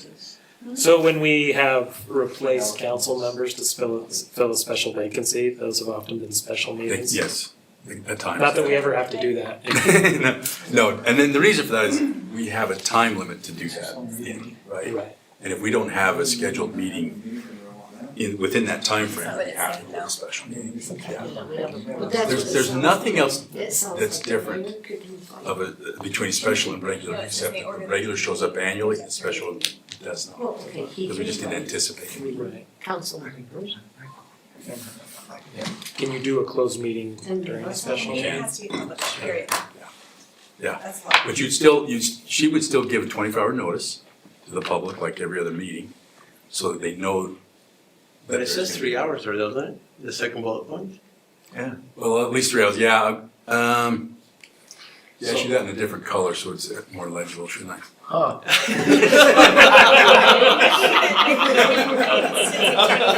It says at least 3 hours, I suppose, to me, that's more of an emergency, I'll look at that again, but that is what it says. Meetings So are- if we need emergency, if the mayor calls a meeting at 9 AM and says we're meeting tonight at 5, Yeah, you That know, allows that to happen. and that allows the 3 hours. yeah. I've never. I would be a proponent of going to 24, because otherwise it's really an emergency meeting, and it has to be urgent. So if the mayor and 2 council members met and then they convened a closed session, So hang on a second, it's the mayor can do it on his own, do it as a, or 2 can do it on their own. oh, okay. Then they just tell Jennifer, we're gonna have a meeting. Right. So what's your question? And you say, can they do it, and they can do a closed session during that meeting? Yeah, but only if you get a quorum. Only, You gotta have a You're the quorum mayor. to hold that to hold meeting. to hold the closed session. Yeah, so if 2 said we wanna hold it and no one else is available, You're there's no like special. like you're talking. So 3 council members could hold a special meeting could. and do a closed Thinking session. about it They like could. Shady You're right. says. And even though those minutes are only released by court order, could the other 2 council members see the minutes and the recording of They it? would know about the meeting because Jennifer would have to let us know. You'd have to get notice of the, but could you? But like if you weren't in attendance, I mean. Yeah, I would think you would have a right to see that, I do, Okay. I do. Not that, I wouldn't make like, you do it do a now special on that. meeting when Yeah. other people were out of town or Yeah, something. no, I mean, that's plan. that's the idea, that's the Okay, idea. clerk's out of town, let's meet.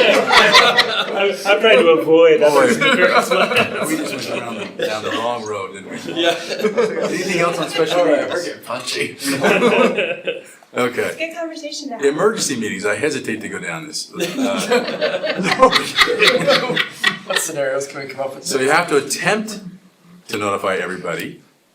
You don't have to give the 24 hours if you don't, if it's not, if it's an urgent matter, you can meet without giving the normal notice. So this What would applies be an 24 example? hours for the regular meeting now, where you had 3 hours before. So special No, meeting's it's 3 not hours, required. emergency meeting's It's not 24 It's not hours. required. This is, emergency meeting, no, what it says is it's not required if there's unforeseen circumstances. You can do But the this in 10 minutes.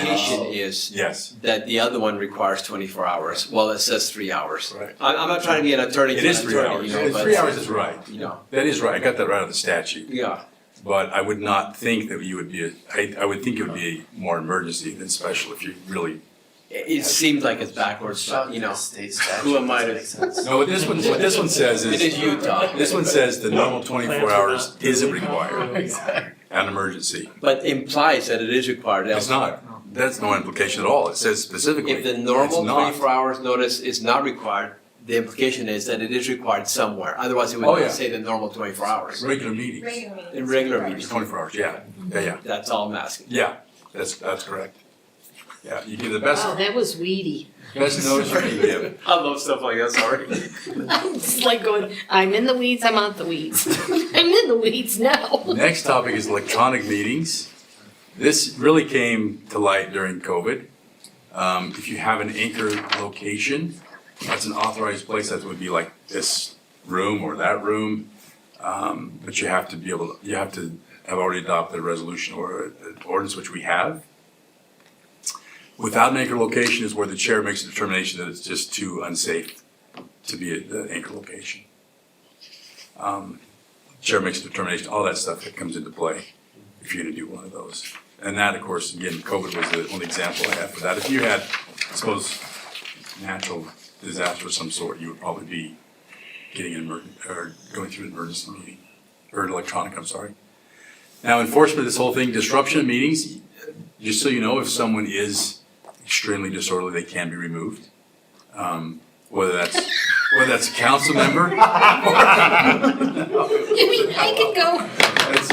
We need him to be removed. That's usually, but not always, the public, someone from the public, who's just gotten out of hand. Final actions avoidable, so if you go into a meeting and you violate the Open Public Meetings Act in some way, whether notice wasn't given correctly or something, and you take an action, you vote on something, that can be undone. There's a 90-day statute of limitations, except for bonds. You may have noticed that when we pass bonds, there's a 30-day limit to that.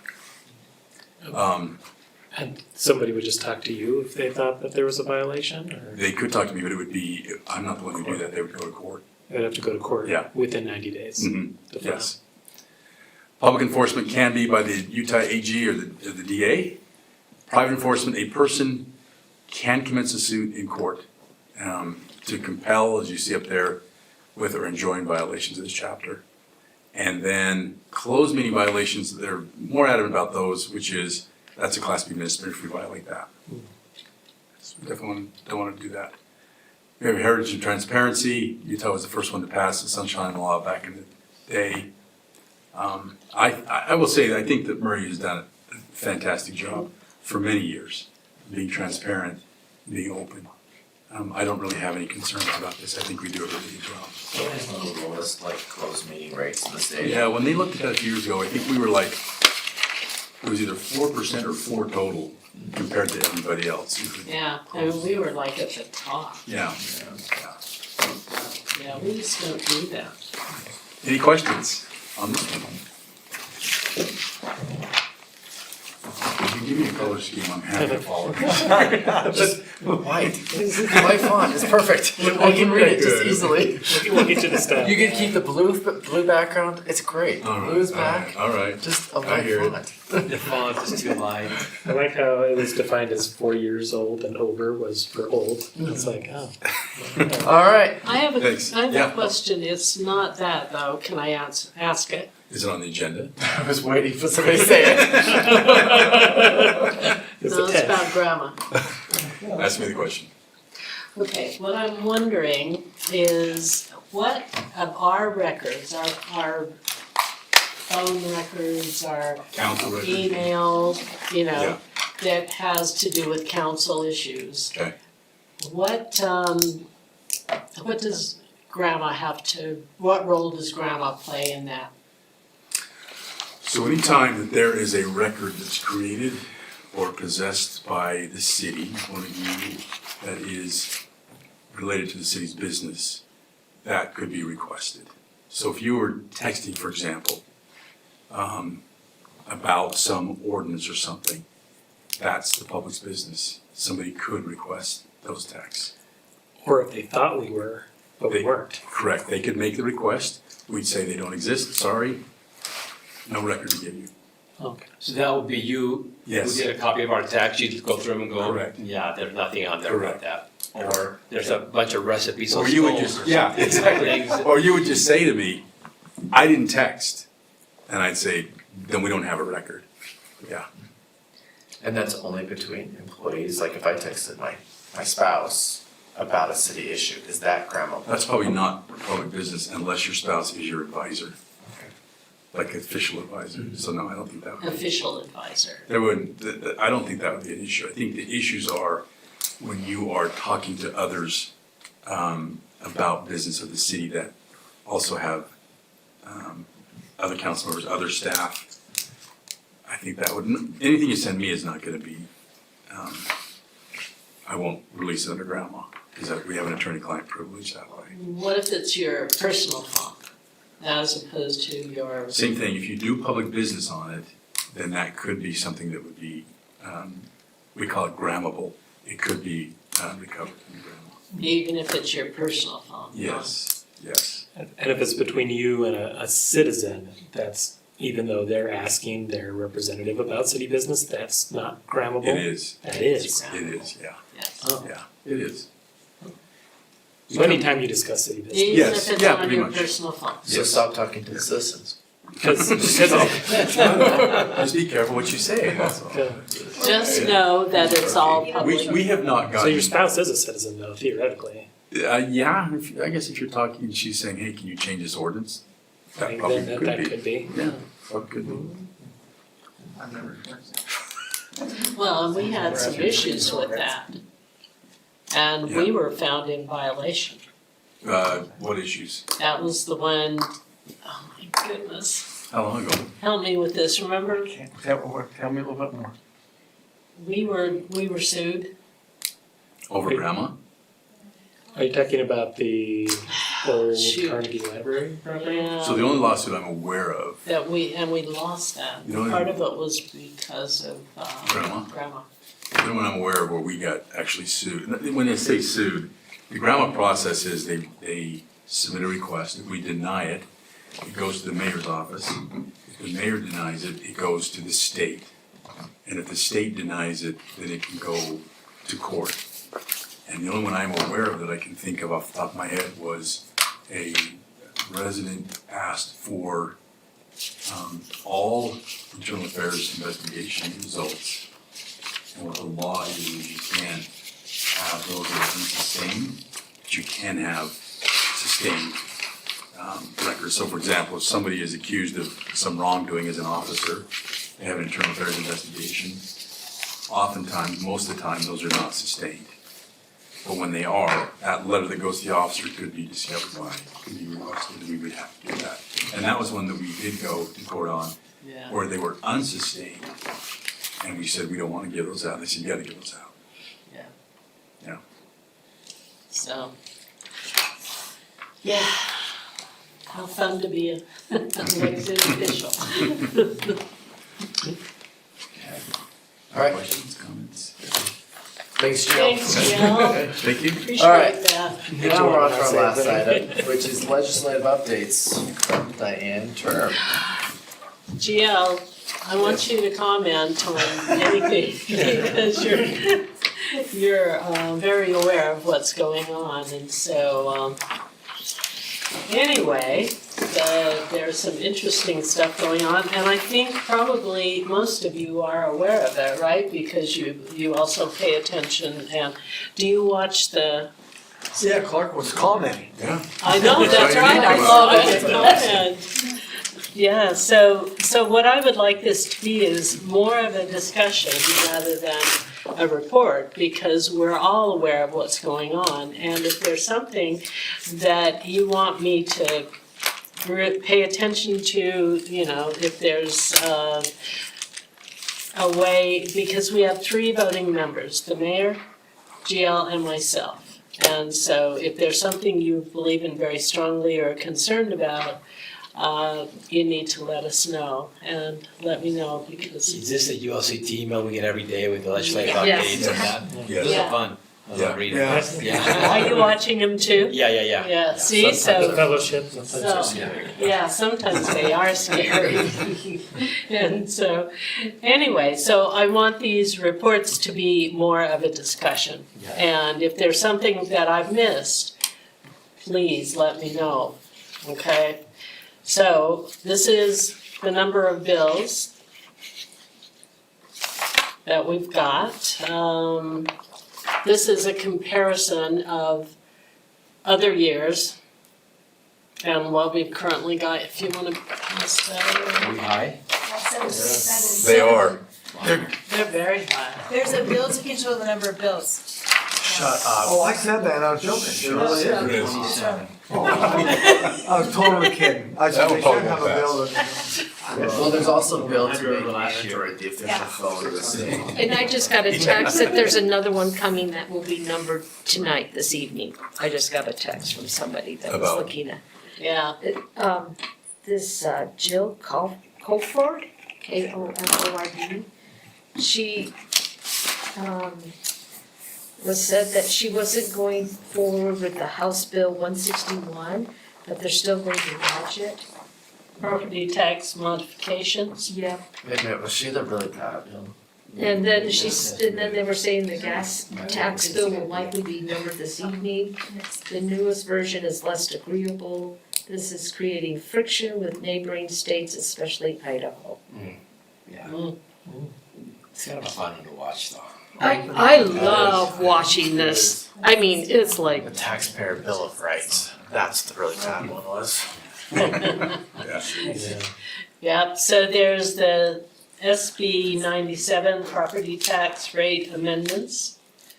And let's see, I guess the message for legislators is property tax next steps, more bills are likely to come this week. ULCT board direction based on LPC input, preserve ability to raise property tax without being subject to statutory limits or requirements for voter approval. And this is the one where they want to limit your ability to raise, is that right, Adam? Yeah. Limit your ability to raise taxes by 5%. Where are we in relation to our cap? They I keep just asking looked it an up, LPC. somebody asked that. Yeah, they keep asking us an LPC. The cap is .007. We are at .0018. So we're So not, we could We're not even go, there. we could raise it 2.77 times what it is now.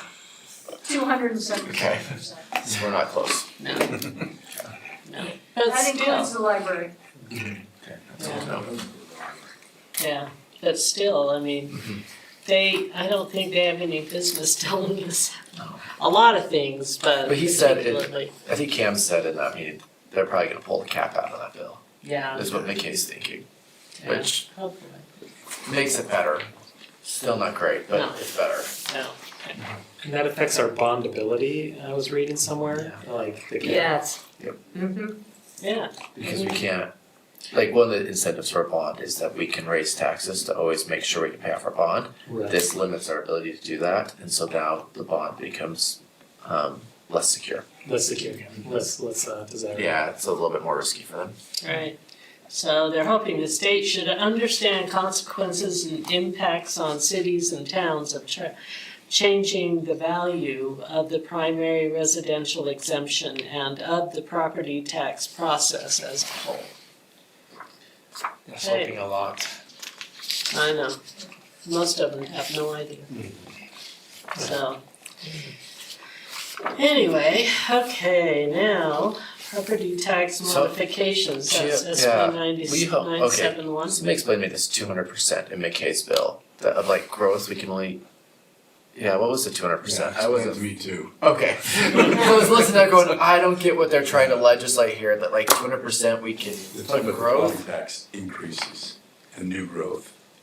So they're trying to limit how much, so say one day, Focal Point comes online. We might get a 3% bump in that, but if you had 5 of those come online, I think he's saying your growth can only be 5%, Well, that's a problem because just natural growth was more than that. So now what do? We lower our rates and we never get the benefit of those guys coming online? That's what he's. Yeah, McKaysville worries me. It seems like it's good. Yeah, so I think they're opposing it, right? They are, that's what they said, yes. Yeah. Okay, now, SB 97, which is proposal to amend the Utah Constitution, property tax modifications. So is anyone familiar with that one? Is that the 45 to 55? Yes. 97. That's the one. Yeah. Yeah, let's see. Where are we at? That's still the property tax amendments. So I would switch to state constitution so that it's only 45% regulated instead of 55%. Right. And I think they're opposing that as well, hopefully. The tax entity may not raise property tax more than 5%, which is what we talked about. Change definition of locally assessed new growth. The current definition minus any change in value to property as a result of physical improvements that is less than 200% higher than the taxable value of the property for the previous year. And number 3 is to project area new growth for certain entities does not include a change in value for tangible personal property. So you cannot count improvements until they are complete. GL, does that make sense to you? In what way? I understand it, it doesn't make a lot of sense to do that, but yeah. I get what Cam was saying. What entities are really doing this where they take 30% one year and 100% the next year? Right. I don't know who's doing it, but I get the theory. Yeah. Anyway, there's a substitute to fund balance limit reduced from 35 to 25 for cities. Which, it used to be 25 and then it was put to 35, so they're just going backwards. Makes no sense. I don't understand the reason behind that. Number 2, residential exemption, 1 per household. What are we at? We're at 23? We're at 26. The reason 26. they upped it to 35 that year was because all the cities were getting a huge influx of money from the feds for COVID. And we didn't have time to spend it. So they upped it to 35 so we all wouldn't be in. And I knew it was probably gonna come back down to 25. We're at 26. I can just as easily keep it at 25 right now. Yeah, Just have to that spend a makes little me bit for air. nervous. Winter does not want it. Greg needs Greg a- gets his building. Greg just got his building. I was just thinking, Greg, building. Stick around long enough.